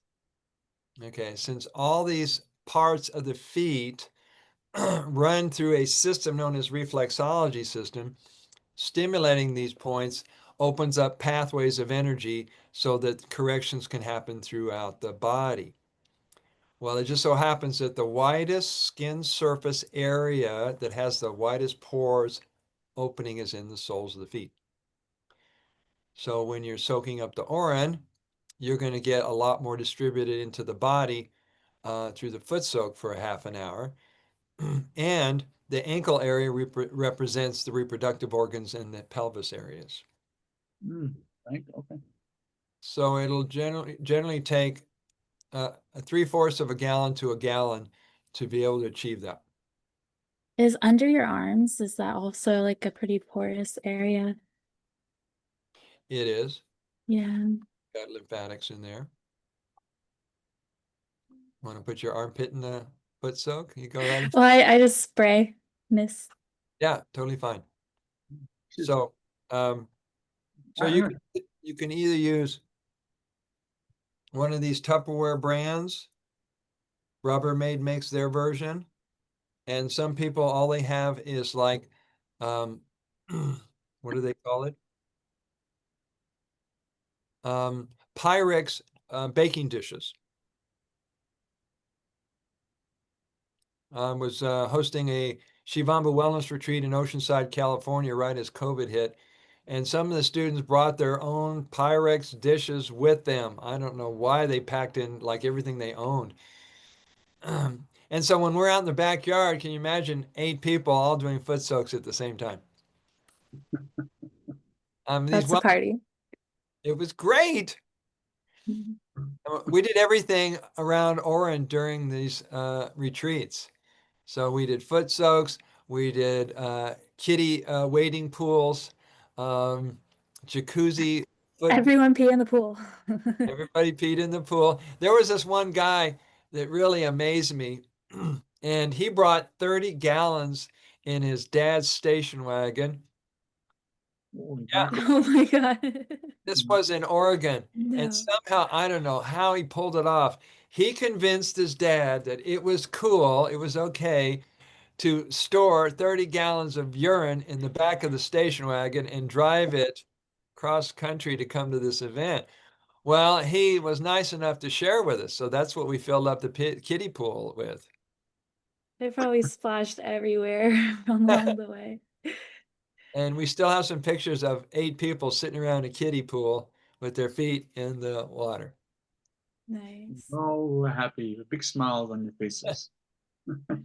So I was hoping this would become popular and we do more Shivambu wellness retreats. And it may just happen when things change for me here in Kauai, when we start offering retreats, then people can come here and restore their body and their brain while they're here.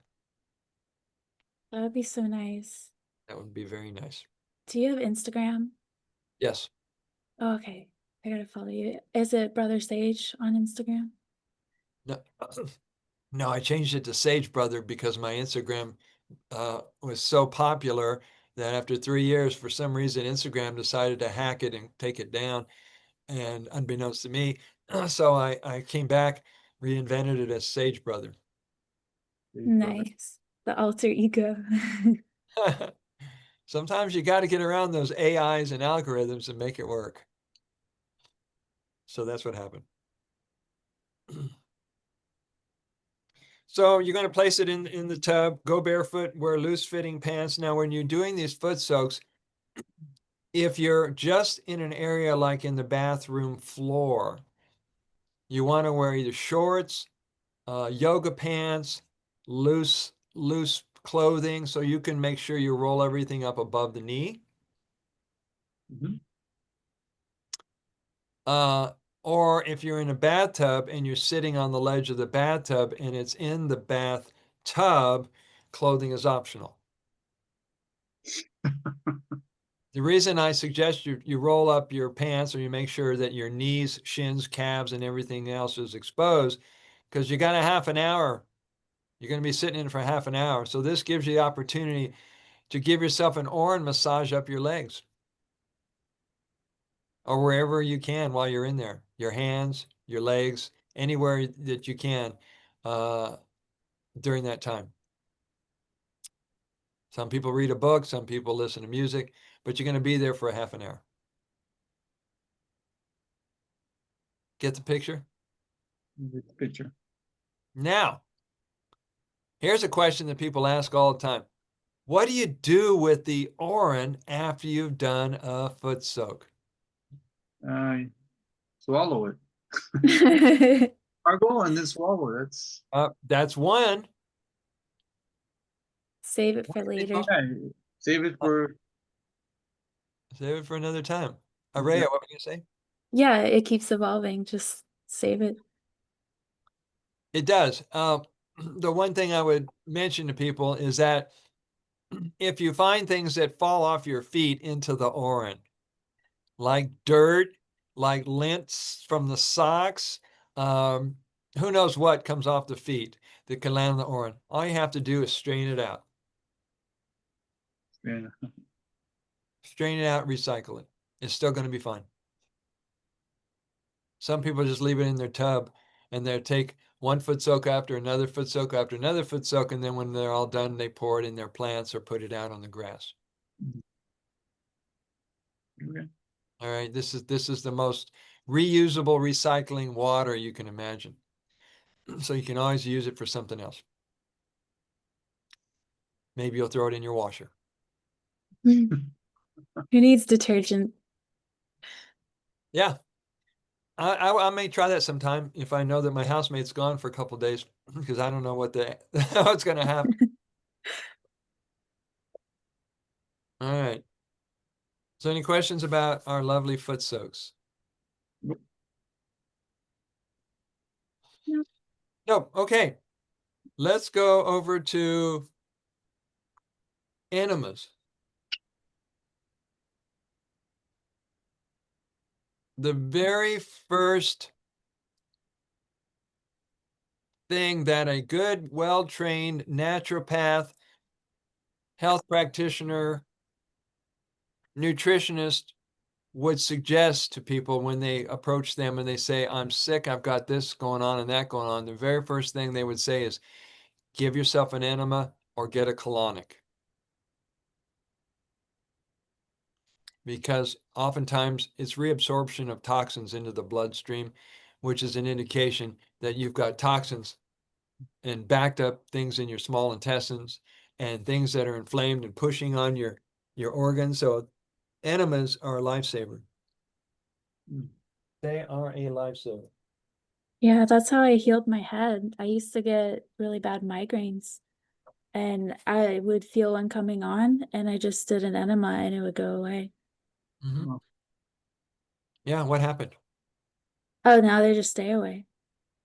Yeah. So you got that down. So good for you.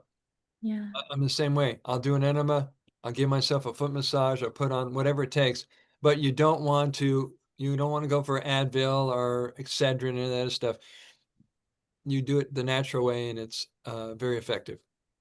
Yeah. So there are different types. There's the silicone type with the clamp and the tip. Or do you have the metal tin type? No, I have that one. That one. Dario, do you have an enema kit? No, I don't. Okay, so if you decide to get one, there's two options that are out there. There's the silicone soft rubberish type, which holds about a quart and a half. Or there's the ones that are look like a can or a tin, and they also have the tubing, clamp, and tip. Okay. And they're very simple to use. And what you do is you create some kind of system in your bathroom so that you can get the most effectiveness from it without spending your whole day in the bathroom. I mean, I got it down where I know, okay, the Oran's now on the counter. I got the enema kit inside the sink. There's a towel on the floor. Once you fill it up, you're going to lubricate the tip of the tube. You'll hook it over something that will be higher up than you. It could be a doorknob. It could be a toilet paper roll. It could be a sliding shower wall where the towels are placed. Wherever you can put it where it's higher up for you and gravity can work to your advantage. Right? So you fill up as much as you can and hold it as long as you can before you let it go. Now, there's no defining quantity. People say, well, how much should you put inside you before you eliminate? Well, that's up to you. If you don't have a blockage, you can hold a lot, possibly the whole bag. So you take as much as you can, and each time you do that, you'll be able to hold more and more as the lower intestine starts opening up and things start moving forward, and then it goes higher up in the small, up toward the small intestines. Got that? Now, just because you gave an enema doesn't mean your work's over with. Because once you've gone back and forth from filling and emptying and filling and emptying, the job's not done until you clean the equipment and clean off the bathroom. Right? So for me to do a multiple series, sometimes I'll do 5 or 6 rounds of those. It takes about 40 minutes. So you can plan your day around that whenever you want to add that into your day to do an enema. Some people do it at night, some people do it whenever they can. So figure a way to put it into your schedule. What was the book that he said don't like just rely on your like natural Arnold Armstrong? Arnold Ehret, No, not Eric, something Armstrong. John W. Armstrong. Yeah, that guy. He said he was like against enemas. He said just like let your body do it naturally. So I tried that and it it just like I'm detoxing so much. It's just is so much better if I do them. Yeah. So yeah. If you were talking about John W. Armstrong, his ideas and teachings came around the 1920s, 1940s. When they still use the gourd. I don't know. Yeah, I'd love to see some old vintage pictures of their enemas things, but Enemas are a lifesaver. If people are Yeah. waiting around for blockages to be released and they're not changing their diet or fasting or juicing, it may take a while and there may be a lot of discomfort and suffering between that time. And so enemas are a fast way to get things moving. And that's a good example of, by you sharing this, Araya, it's a good example of question and challenge your teachers. Because you'll notice there's a lot of very popular and trending naturopaths and health practitioners out there that have all their formulas, they've got all their ideas, and they've got all their insights, and I don't agree with a bunch of them. Yeah. They've come out, they approach this in a whole nother direction, and the natural approach is always the most effective. So I guess this is my disclaimer to all the people who will watch this replay of this video is challenge and question everybody, question everything until it feels right for you and you can trust it. Yeah, whenever people talked about coffee enemas, I was addicted to coffee a long time ago, so it's like I'm not going to even go there. And then I did hear about lemon enemas, and that in theory sounds like a good idea. I just never did it. But when I heard Orin, I was like intuitively, that's definitely the way to go. Yeah. Orin works so well for people that they're not even relying on magnesium to help movements. They're not necessarily doing laxatives, Epsom salt. I mean, the things that people rely on, the urine's doing just fine for them. And all those are complementary. So if anybody feels the need to do any of those approaches and it works for you and it's safe and it's natural, yeah, go for it. And we got something that's safe, natural, and free. So Yeah. that's a plus.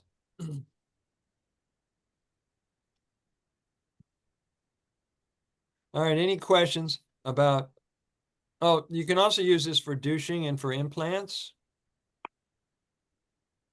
Any kind of vaginal issues, this is great for that. You can be doing douching with it. Or these are great for implants. And this is a 2-ounce bulb that you can get in a kids section in pretty much most grocery stores. And all you do is you just insert it. Well, you don't insert it, but you insert what's in it. I'm going to clarify everything I say. All right, so you get the Orin upside your bum and it's absorbed and you don't have to think about having to go to the bathroom. And some people do that at bedtime and some people do that during the day. And that's what this is for. It's called an implant. In Canada, they call it a basti. Mm-hmm.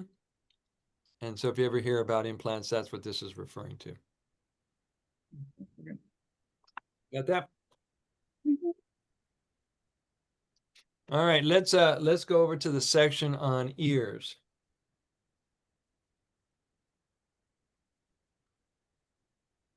Ah, I love my water. Okay. All right, any volunteers who wants to read a little bit about ears, ear protocols? Not it. Dario, you're up. Read the first paragraph. Rinse the ears with Orin from either the palm of your hand or use a dropper to apply Orin drops in the ears. While head is tilted to the direction opposite the side of the filled ear, massage or pull along the inner edges of the ear to encourage the Orin to sink deeper into the ear. Yeah, you basically pull on your earlobes. Hmm. You could also put in a cotton ball filled Okay. with That would be less intense than that squirter. I think I'll try that just to start the trial. Yeah, you have a dropper bottle? Yeah, yeah. Yeah, real simple. I poured out the iodine supplement. It's like, I don't want that. It's like, I'll just put Orin in. Yeah, just clean out that jar real good. Yeah, I did. And I let it soak and then rinsed it again. Perfect, perfect. Dario, go ahead. Got ear health challenges? Squeeze a dropper full of Orin into inner ear canal, with your head lying down on the opposite side.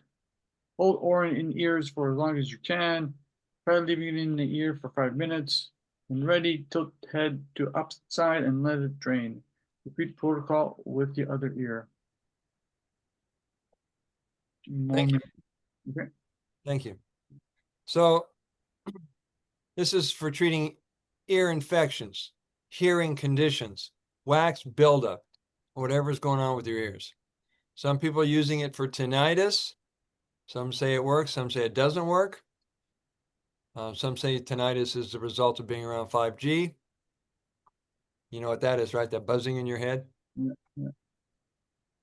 Since we're on our devices all day, all night, we're in front of a device, we have our headset on, we have a Bluetooth, whatever it is, all that goes inside your body and can affect you. When I was in Colorado, you know how they have like a lot of military bases there? I would hear ringing like randomly when I lived there. And I think it was like them testing things in their base. Mhm. I don't know what's going You on. near Colorado Springs? I was in Colorado Springs, yeah. Yeah, well, you know what's out there. Air Force Base. Yeah, and in the mountains, yeah. They got the Cheyenne Mountain tunnel into the tunnel system. I was right next to that and nobody else would hear it, but I was like, do you hear that? And I was just like, oh, I'm crazy. Yeah. So you're oversensitive. You'd pick up on that really well. Yeah. It'd be nice to go out there and clear that energy, because there are people who are doing that in Boulder and Longmont.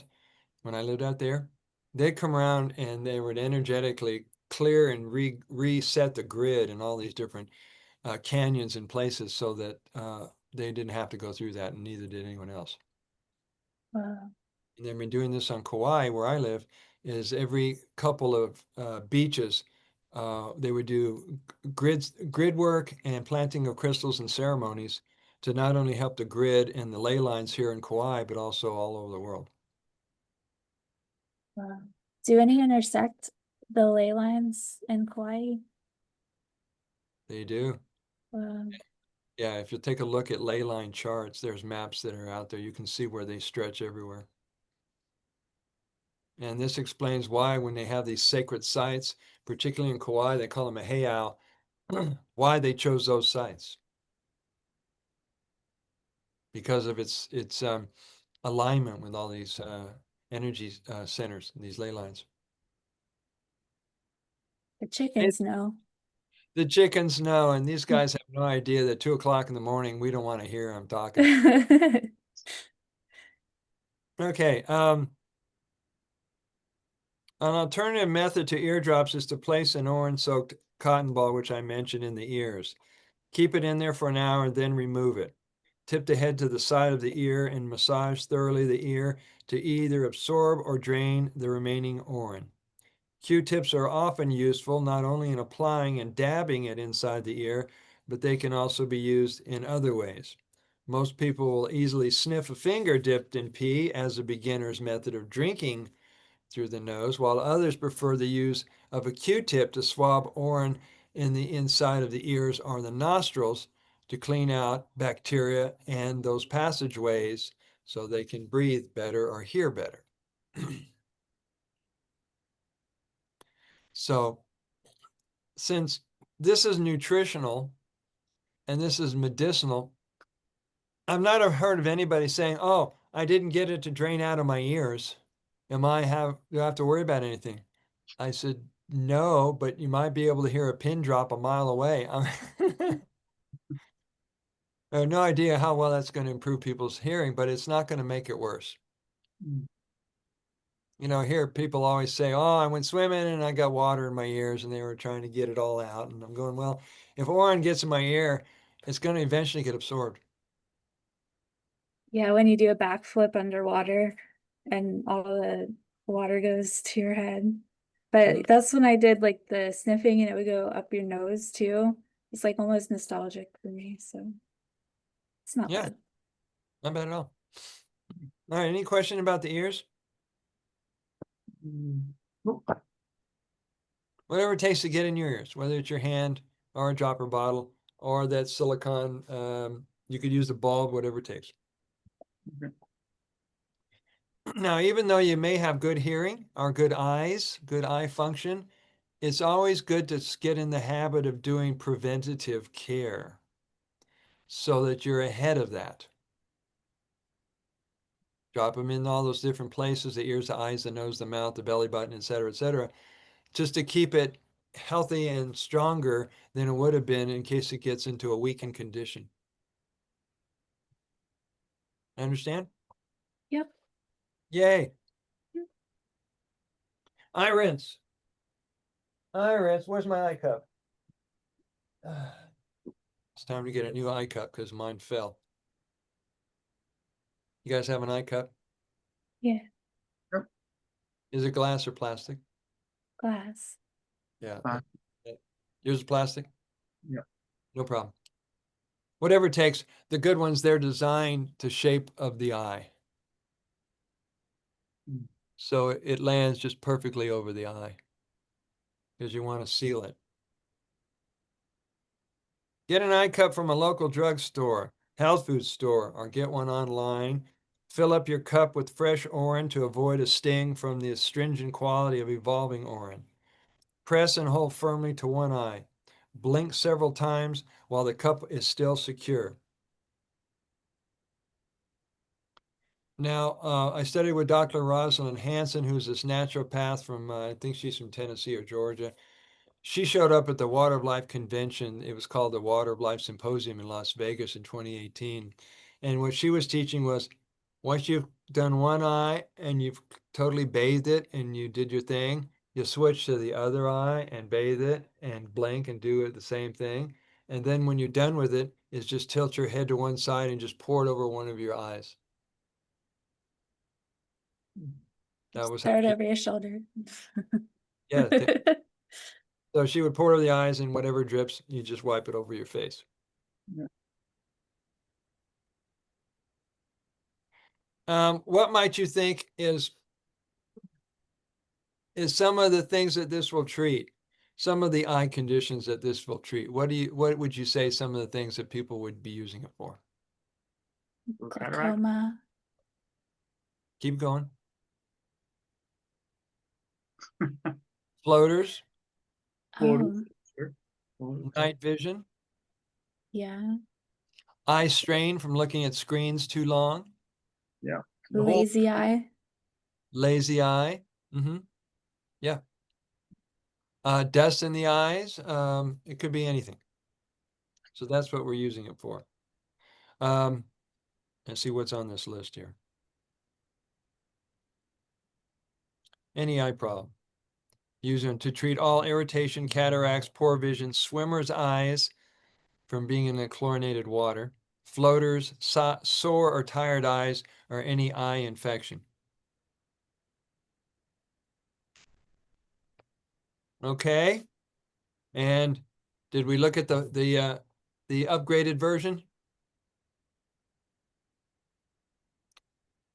Oh, right. Yeah, exactly. Oh. I wanted to say, wear your goggles, right? Like, wear your goggles. Don't forget to bring your goggles.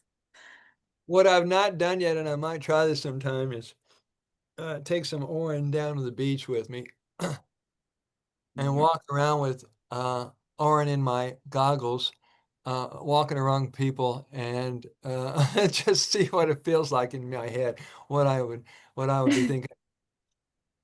Because when you do this a couple of times, you start to feel like, what was it like in the belly, in mom's belly, when your eyes were starting to grow and you started to see light coming through her belly and you started to pick up images and your eyes are in the water world. Yeah. So, yeah, if you get a chance, you guys have swimmer goggles? Yeah, Yes. I've done it today, this morning. And I loved it. I do it. Well, I don't do it. I It don't do went it. everywhere. I did it publicly. I did it in the sink. Actually, it was very easy, actually. were you able to keep enough in there when you sealed it over your eyes? Yeah. Yeah, pretty much enough. Yeah. Or I just took my health back. So, Your eyes are open the whole time? yep, they're open, and then that little sting that I feel, then I just put my head down again, and let that sting go away, and then again I do this again, and my head back, and I do that about 3-4 times. So Uh-huh. yeah. Excellent. And Araya, Mine have the nose on them, so when I'm done, I just drink it through my oh, is it like a swimmer's mask where it's, oh, like a mask? Yeah, I don't know if that's possible, but yeah. Mine has the nose on it. It kind of spills everywhere. The kind you have are better for that. Yeah, these are, yeah. The new popular thing at the beach here in Kauai is they have these masks that cover the whole face, the nose and the mouth, with the snorkel part that comes up either off the top or off the back here. And they Yeah. look like they're like spacemen and they're swimming. And I thought, my God, that would be great for orin therapy. Your whole face would be, Yeah, why not? Jeez. I'm going to have to get one. I have to get one of those and show you. I'll do a video. Dipping it right up your nose. That's a We're such rebels. The whole purpose is to keep the water out when you're under the water. We're out in the air, keeping the water in. Well, they look, when I first saw them, I thought, wow, these look like aliens. What are they doing? Because I hadn't seen it before, so I had nothing to relate to it. And then I noticed it's like they weren't popping up. Everybody seemed to be getting them, so it was the in thing. And So this is what it is, right? I'm on Amazon here just checking it out. There. yeah, you want to show us? That's exactly it. Oh, yeah, you had it, but it didn't. Yeah, it covers around the face right here, and your Okay. nose is not exposed, and your mouth is not exposed to the water. Cool. So if it's airtight and it works really well, I'll try it with orin. So did I ask that. It's only We got the makings of another protocol, right? There you go. I'll get If- the patent on that. No, I'm just kidding. Yeah, if you get it before I do, send a picture. Okay. This would be awesome. Okay. Anybody have a question about what we've done so far? No, we're good. Excellent, excellent. Okay, so we're into fasting. We kind of touched on it, and it's worth going a little bit deeper because someone who's really serious about getting their health back kind of like owes it to themselves to do an orin fast, at least a 1-day fast. It'll change your whole relationship to food and to what's possible on existing and thriving on your body's own fluids. Because every time I do one of these fasts, 5 or 6 in the afternoon, I realize I didn't think about food all day. Yeah. That Yeah. that in itself gives you great peace of mind. You didn't lose your strength, you didn't lose your energy, your brain was still clear, you're able to do what you normally do during a day. You didn't have to stop and hunt down food, prepare food, eat the food, clean up the food, clean up the kitchen, and all that time you could be playing or doing other things. Yeah. I used to black out when I stood up when I was younger. And even now, like when I am fasting for too long, if I fast for too long, I'll get like dizzy. But now that I'm doing the orin fast, it doesn't do that. Awesome. Could Yeah, fast longer. yeah. Well, I hope this testimonial resonates with people who watch the playback of this video. Thank you for that. Question, how does one go on an orin fast? Answer, I guess it's page 84 in your book.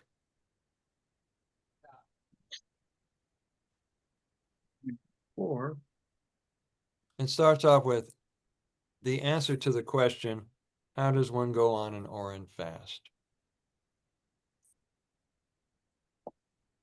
you want me to read it or? Please. Oh, Fasting is a conscious vacation from food. It is a yoga of mindfulness with attention on the body and mind during a cleansing and rebuilding time and not eating. Keep going. Select and drink up to 100% of your orange shortly and after peeing. Drink only, um, drink only, drink only orange or combined with distilled water for the entire day. Drink enough orange to satiate your thirst. To overcome a hunger sensation throughout the day, drink 2 to 3 ounces. Notice the hunger has left. The next fasting practice is to drink as little orange as possible for the day. This puts you on the edge of a dry fast. I'm gonna keep on going. And autophagy. Did I pronounce it right? Autophagy. Yeah. Yeah, this is when people say they're in that zone. Yeah. Yeah, keep going, Dario. It is extremely powerful and effective. Avoid drinking orange or any fluids a couple of hours before bedtime. Otherwise, your sleep may be disrupted by trips to go and pee. 2 hours before bedtime, take a break from drinking orange. Collect and save your orange in a large size glass container like a 2-quart glass, ball, or mason jar. Use this orange for all cosmetic, some call topical uses or oral applications for the next day or over the next few weeks or longer to allow it to continue evolving. Patience, yes, this means you too, is required when drinking all the orange that you are peeing during the day. Remind yourself that every time you take a drink, 6 ounces, whatever it is, you are eating. All So right, it breaks the fast? No. no, your urine is liquid food. Yeah, it has all the vitamins and minerals in it, right? So Yeah. Vitamins, minerals, amino acids, everything. And it's a reframing in your mind what food is for you. So every time you take a drink of it, you're going to tell yourself, this is my snack, this is my lunch, this is my breakfast, this is my dinner. Does it stop autophagy? Not that I'm aware of. Okay. no, It still continues. I So- would think so. of the stem cells, right? It has everything.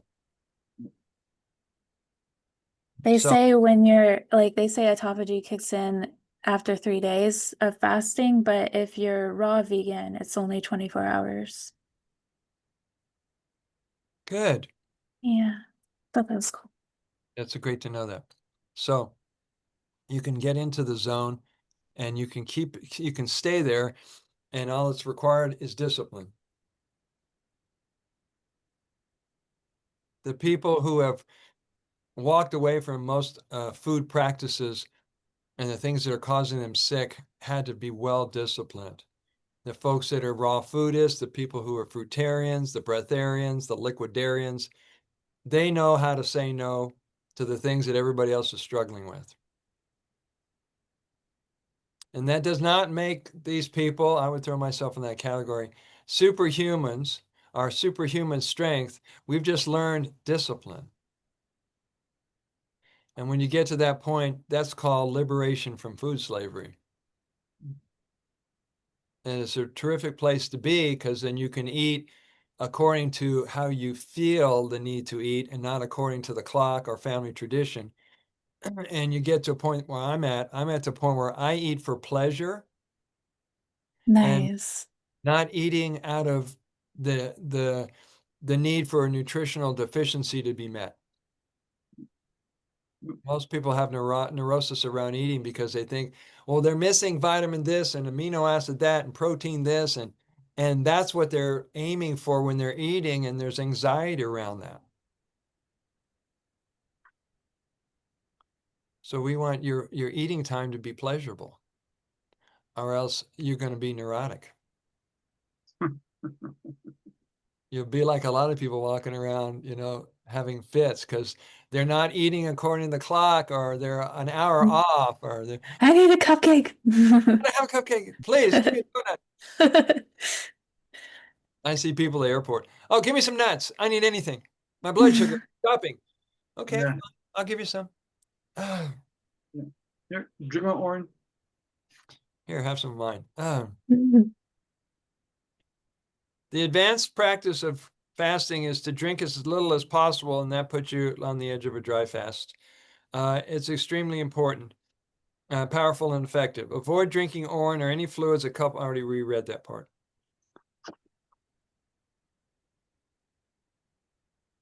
Orange fasts have no limits on what health conditions it can improve. Fasting works quicker when combined with other natural modalities. And I might have sent you the links to Masterpiece and Zen Cleanse. Did I? Not yet. If it was Gmail, not yet. Okay, I will send that. Zen Cleanse and Masterpiece.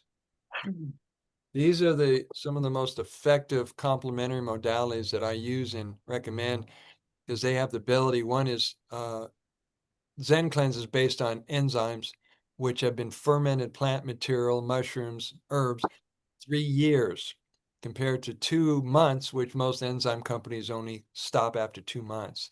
So these Tibetan monks out there in Thailand figured it out, and this guy learned from them and put together this company, and people are eliminating mucoid plaque, gallstones, all kinds of material in 24 hours. And then the other product, which is proven scientifically, gets rid of heavy metals, forever chemicals, nanoparticulates, toxic material through the use of teeny sized zeolite and sea plasma. So if you think that toxicity and chemicals and graphene and things that are got in your body are there, Masterpiece is an amazing product, and it only takes 5 drops per serving. So that was the commercial. Thank you. So fasting can do amazing things. It'll improve intelligence, imagination, creativity, sense of humor, short-term and long-term memories, and sharpens thinking abilities. Now that people say, oh, I have short-term memory, I do not have long-term memory. You do have these faculties. However, toxicity, chemicals, all kinds of things interfere with our ability to tap into those things that we can do. Otherwise, you can remember as far back to birth and even birth if you are able to do that. And I've worked with people over the last 40 years who recall their birth. They can recall being strangled by an umbilical cord. They can recall what they were feeling when they were turned around with forceps and they came out of the mom. They were breached, they were cesarean, whatever it is. Those memories are still inside of us, but they're deeply suppressed. And according to rebirthing, this is one of the leading causes of our psychological problems, is how we were born. Pretty deep stuff, huh? Wow. Yeah. So you doing enough orange fasting can liberate a lot of those blockages to memories as well as energy and creativity. I wonder if it goes into past lives. Anything's possible. You can tap into past lives, and that's more information you could use. You know, they say your birthmark is like where you died in your past life, and mine's right on my heart. I got stabbed, probably. Aww. I don't remember. Well, it's locked away. Yeah. You just have to, unlock it. Combining regular fasting with a living foods or fruit-based diet, exercise, meditation, and rest can make all the difference in restoring health and wellness. Conscious, deep, connected breathing and slowing down allows one to achieve good energy management. How many of you guys practice some kind of deep, connected breath work on a regular basis? Not on a regular basis. Oh, yeah. Hourly. And what do you notice either during or right after the session? More like slow down a little bit. More calm. for Yeah. Sure. Calmer. Do you notice that things look a lot clearer? Colors are more vivid. Your mind is more clear. Yeah, Oh absolutely. yeah. And to me, that was always been the deepest and the fastest way to get you back. Because we have stuck energy. And I recently went out to the beach with a buddy of mine who teaches this, and we were doing an hour's worth of alternative nostril breathing, rapid fire breathing, mouth breathing, various different cycles and different types of breathing. And when it was all over, I felt like I was born again. All of a sudden, everything was clear. I could understand things. I knew what I didn't know before, and my energy was really well. So I recommend it, and particularly when you're anxious, when you're nervous, when you're stuck, when you're confused, and you feel like you're in no movement, your energy is stuck. You're not breathing. So lay down for 20, 30 minutes and do some connected breathing. The military does the 4x4, like inhale, hold for 4, exhale for 4. Um, my favorite is inhale for 4, hold for 7, exhale for 8. And that's like scientists say gets you out of the fight or flight mode and just like calms, like if your heart's racing or just calms you down. Right. Since I've been practicing this every day for like forever, and when you get in the habit of making it part of your other self-health care practices, you'll notice it's difficult to breathe around people. Sometimes it's difficult when I'm in the public because you're around shallow breathers. And so And you, you pick up how they're breathing. Yeah. oh my goodness, you pick up all kinds of stuff. And all of a sudden, I find myself going into spontaneous rebirthing in the middle of the public until I felt until I feel like, okay, that's their issue, that's their energy. I'm free to walk around them and I'm not going to. So notice how your breathing pattern is when you're with people. Yeah. Because they're not breathing, that doesn't mean you're not breathing. You don't want to suppress your breath. That gives you access to all kinds of things that you need on a moment-to-moment basis. And it's more important now than ever to be aware more than ever.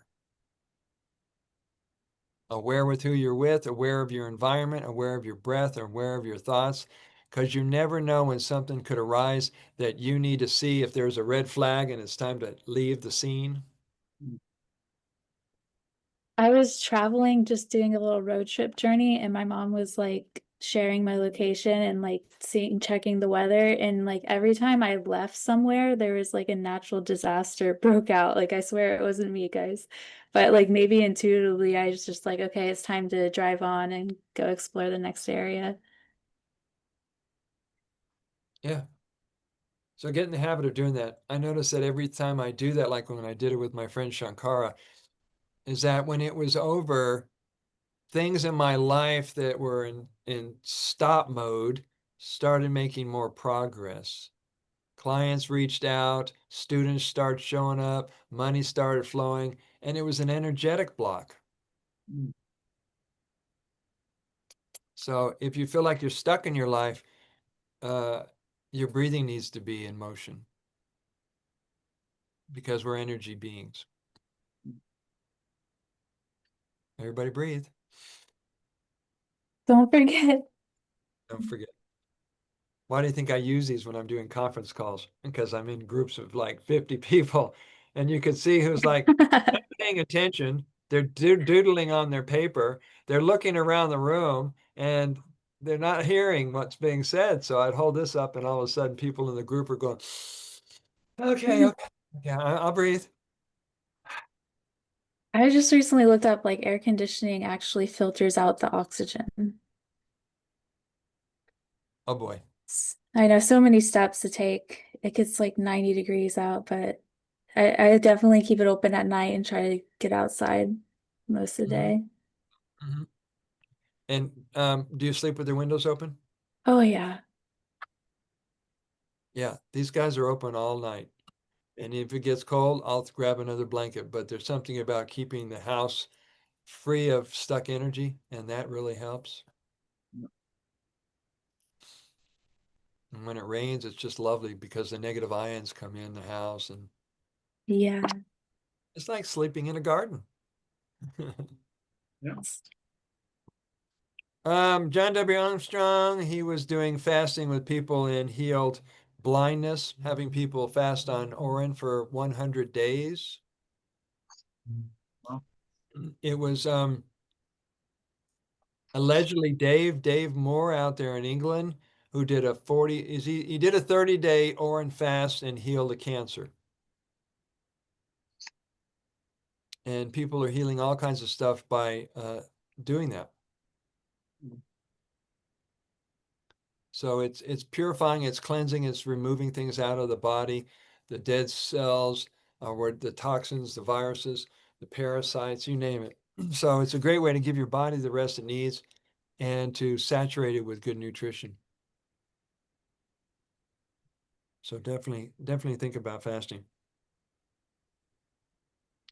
Those with post-traumatic stress disease, which is PTSD, Alzheimer's, senility, ADHD, ADD, autism, spectral disorder, or bipolar disorder, and have emotional traumas report great results doing an Orin fast. This is accredited to the presence of DHEA, melatonin, serotonin, dopamine, B vitamins, oxytocin, magnesium, and other important nutrients for the glands, the brain, the nervous system, the adrenals, and so forth. Any questions about Orin fasting? How long should someone do a fast? Up to them. Is that most people do it traditionally over the last 60, 100 years. People did fasting according to a certain count of numbers. They do a 1 day, a 3 day, a 7 day, a 14 day, a 21 day, a 30 day, a 45 day, because that was the right. Somehow they learned that there's a cycle and a pattern of our bodies cleansing. And so they did it in those kind of series, a 1, a 3, a 7, a 14, a 21, and so forth. And I watch people on the social media all the time that are fasting, and it's great when they can do that as an example for other people who have trouble fasting. And now the big rage is watermelon juice fasting. Yeah, I think I'm on like month 2. At least last year I did like 6. But I'll have like a tomato from my garden here and there. And they have seeds. Yeah. Yes, and the watermelon as well. The tomatoes have seeds. When you juice it, do you include the rind? Oh, juicing? No, I'm actually just eating it. My bad. You did say juicing. You're liquefying it with your I teeth. did try to juice the rinds last year. It wasn't good. Yeah. Was it too bitter? Yeah, it's not sweet. That's for sure. No, but it's got chlorophyll and nutrients in it. So Really? why people use the skin. Ah. You know, If you mixed it with the middle part, it'd be better. It's just like plain. oh, I wouldn't do it plain. Yeah. No, it's too rough for me. And my juicer. It's the same like kale juice. I won't do that straight. I won't do parsley straight. Here on the island, we have a lot of moringa growing, Oh, nice. and that stuff is really bitter. So you gotta mix it. I You know, can only get it annually in Georgia. yeah. And dandelion grows. You have dandelion where you are? Oh, yeah. I'll eat the flowers sometimes and clovers. Mm-hmm. There's a new plant I just heard about, and I'm really loving it. It's called a katuk, K-A-T-U-K. You may want to look into it. Is it a fruit? It's a plant with leaves and little teeny colored, you could call it fruit, but it boasts a 49% protein profile. Wow. A buddy of mine was growing it, and I came home with about 5 or 6 branches of it. And while I was chewing at his house, I could feel it working. So when someone says, "Where do you get your protein from?" Oh, I eat a plant called katuk. Yeah. If you ever want to go look at it, you might be able to source it out. K-A-T-U-K. It goes by other names as well.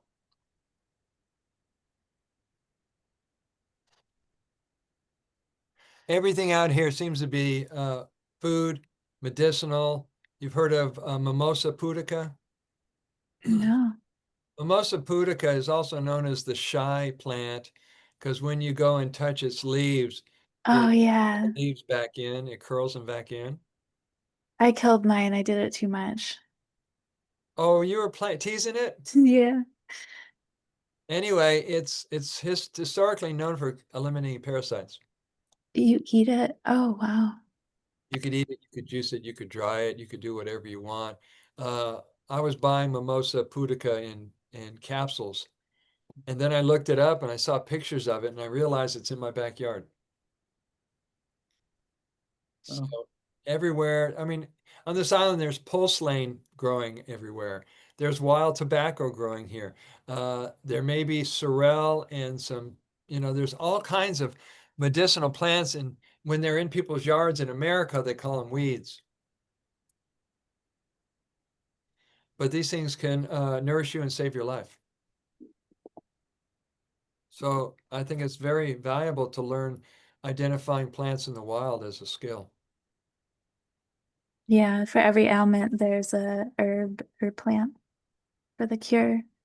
Oh, Yeah. I just found, I'm trying to grow it, but it's called feverfew, Feverfew, and it's supposed to be for migraines. Mhm.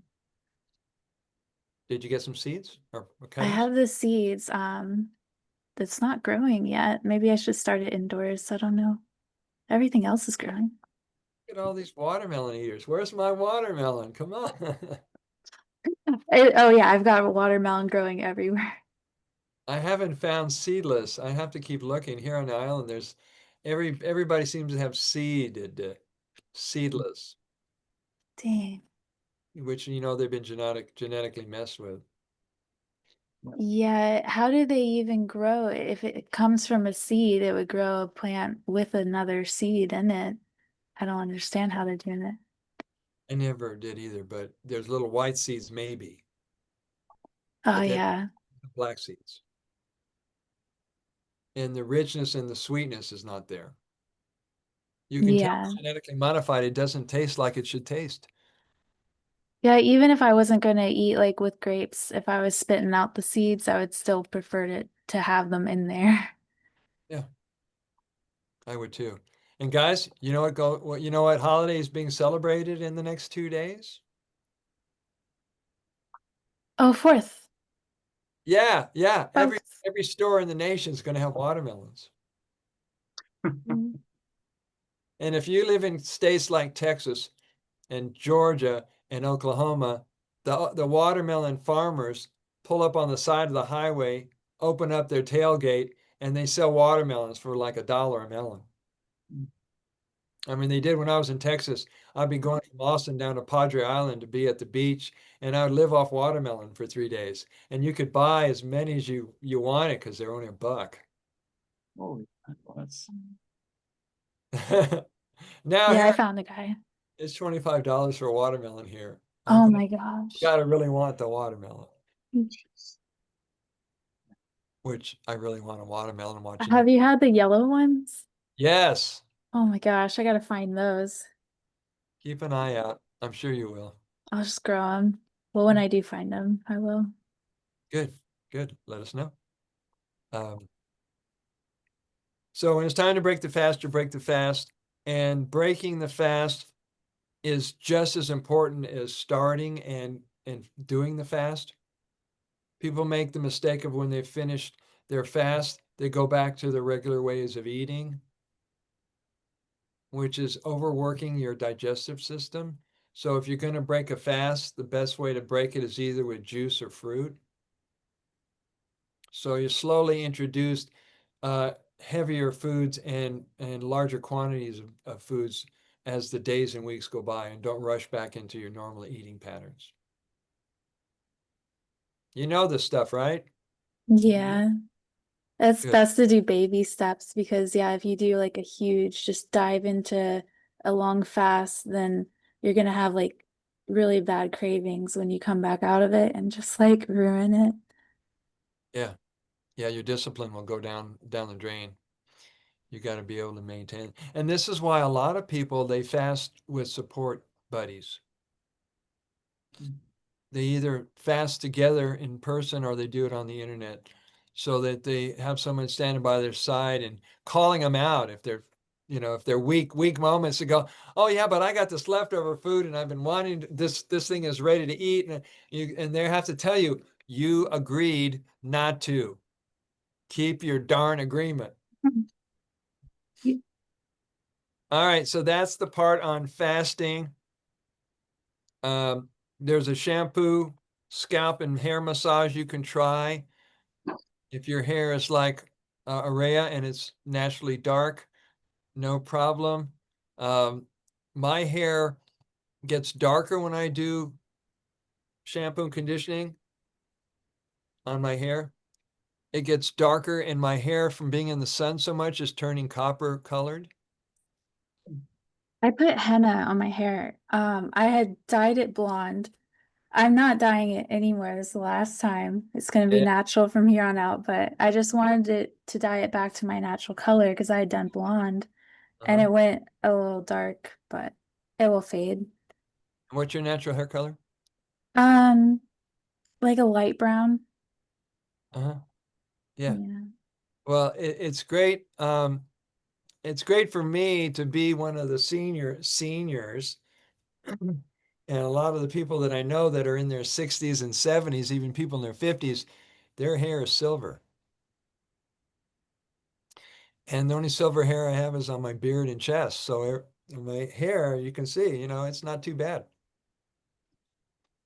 One guy I talked to said he started getting gray hair when he was like 16. It like went all silver. Yeah. So Yeah. He had early. no deficiency. Oh, what deficiency? Chromium, and Chromium. I forget all the rest of them, but Doc Wallace, Joel Wallace, he talks about that. He's like a mineral specialist. Have you read Return to the Brain of Eden? Jethro Kloss? Oh, I need to look up who wrote it, but they say balding is from like too much testosterone. Or meat? Maybe, yeah, the steroid suppression inhibitors from the meat um, would cause it. I don't know, but they just say it's too much testosterone. Yeah, I think it's Jethro Kloss. His book came out in the 60s. Didn't you show that in one of the classes? I've got it right over here. I could go get it.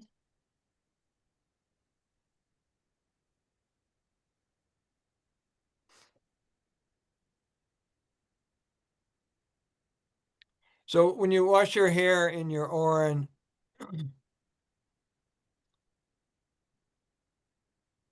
return to the brain of Eden, not Garden of Eden. Oh, gotcha.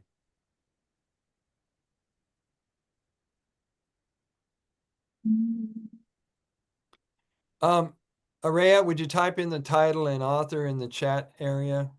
Yeah. So when people play this back, they can see it.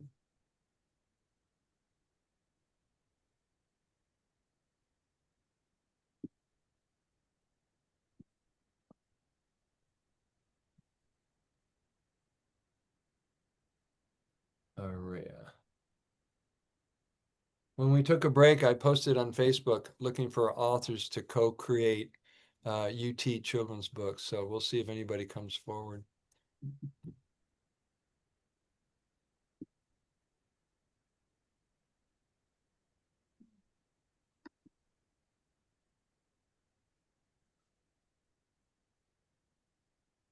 There it is. All right, let's pop this open really quick.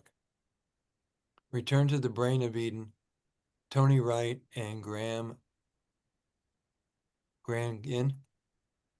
Oh, I love the image. Yeah, that's trippy. Very nice. So the last part of that chapter is dealing with food poisoning. Like if you go to a Chinese restaurant or if you eat at Whole Foods salad bar, there are people getting sick at Whole Foods when I was in Boulder. There's so-called splash guard or whatever it is when the people, public's going in and out and grabbing stuff off the salad bar, and people were getting food poisoning. They were getting sick from eating a salad bar of all things, right? I saw a kid sneeze directly into it. Yeah, it's not a perfect thing.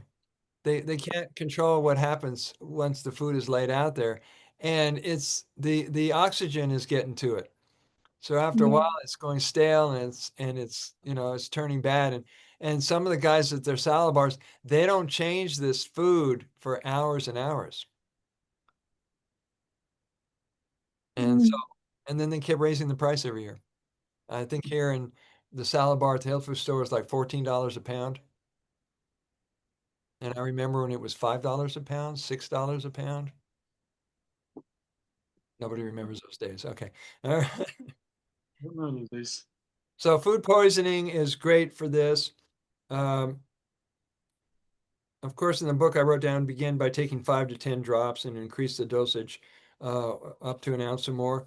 Play on the safe side. That's what that's all about. If you just want to clear something out, you can start with a shot glass. You can ounce because you want to neutralize it. Some people will take charcoal tablets. Some people will do aloe vera, baking soda. These are various natural remedies that you can use to neutralize imbalances and acidic conditions in the stomach, which some people interpret as food poisoning. You guys keep baking soda at your house? Yep. Red Mill or somebody's? Yes. Bob's Red Mill. Bob's Red Mill, yeah. A good practice is a teaspoon to a tablespoon a day to make sure your alkalinity is a lot higher. Wait, eat it? Yeah, spoon it in water. You put it in water. Oh. Well, I'm less nervous to brush my teeth with it now. Well, it's a form of sodium. It's also a form of the right kind of salt for the body. And so, I mean, I learned the trick from Dr. Robert Young, and he invented the pH salts, in which he has 4 types of baking soda. And not just baking soda, but he's got sodium bicarbonate in different versions of it, even a potassium bicarbonate. So this is what some people around the country are doing. They put like sodium dioxide in like babies' diapers. That's like what absorbs it. I wonder if that's like, because you know how they're saying, you were saying people wipe the faces with it. That was back in the day. Now they put the sodium dioxide, I believe it is. So that might actually be safe. Yeah, if the thing with those things, you'd want to know what the source is. Like citric acid and various things that are on labels. What is the source of it? Is it genetically modified? Was it made in a lab? Was it from corn? Was it from soybean? It's good to know all these different sources so you know what you're doing. So next Wednesday, which is the 9th, we're going to come back next Wednesday and start up with drinking through the nose. Just so you know, Samuel Cohen, who was my mentor in nose drinking, his website, he changed the address of his website, so it's different than what's in the book. If you see drinking through the nose, make sure you put .org after it. What's the website? Drinkingthroughthenose.org. Okay. He originally had .com, but something changed, so he had to get a new domain. And these are the guys who teach you how to drink it out of a glass, out of a bottle, out of anything, and make it look simple. And a cool party trick. And a cool party trick, they're even drinking wine up the nose. Coconut water, carrot juice, all kinds of stuff, just to see what the effect was. Wow. So, any questions before we close out today's class? Nope, no questions. Good. Between now and next class, study those charts. Yes. So in case I throw a pop quiz, you won't be thrown off and you go, oh, intuitive, alchemizes, it works, it heals. Because these things you're going to need not only for your practice every day, but be able to help other people who are just getting started on this incredible path. Okay, we'll do. Awesome, guys. I love you. Thanks for stopping by. No problem. Thank you. And Thank you, Brother Sage. you're worth it. Still have time during the week if you know anybody who wants a consultation to fine tune their wellness. Okay. One of the things I love to do. And like I had mentioned during the earlier part of the show, I'm offering my stuff on donation today only. So Today if only. people want to pick up a book or do anything with me, this is an opportunity that won't happen too often. Thank you. Thank you. Yes, thank you. You guys enjoy the rest of your day. Same to you. Have an awesome day. You too. Bye, Darius. Ciao. Aloha.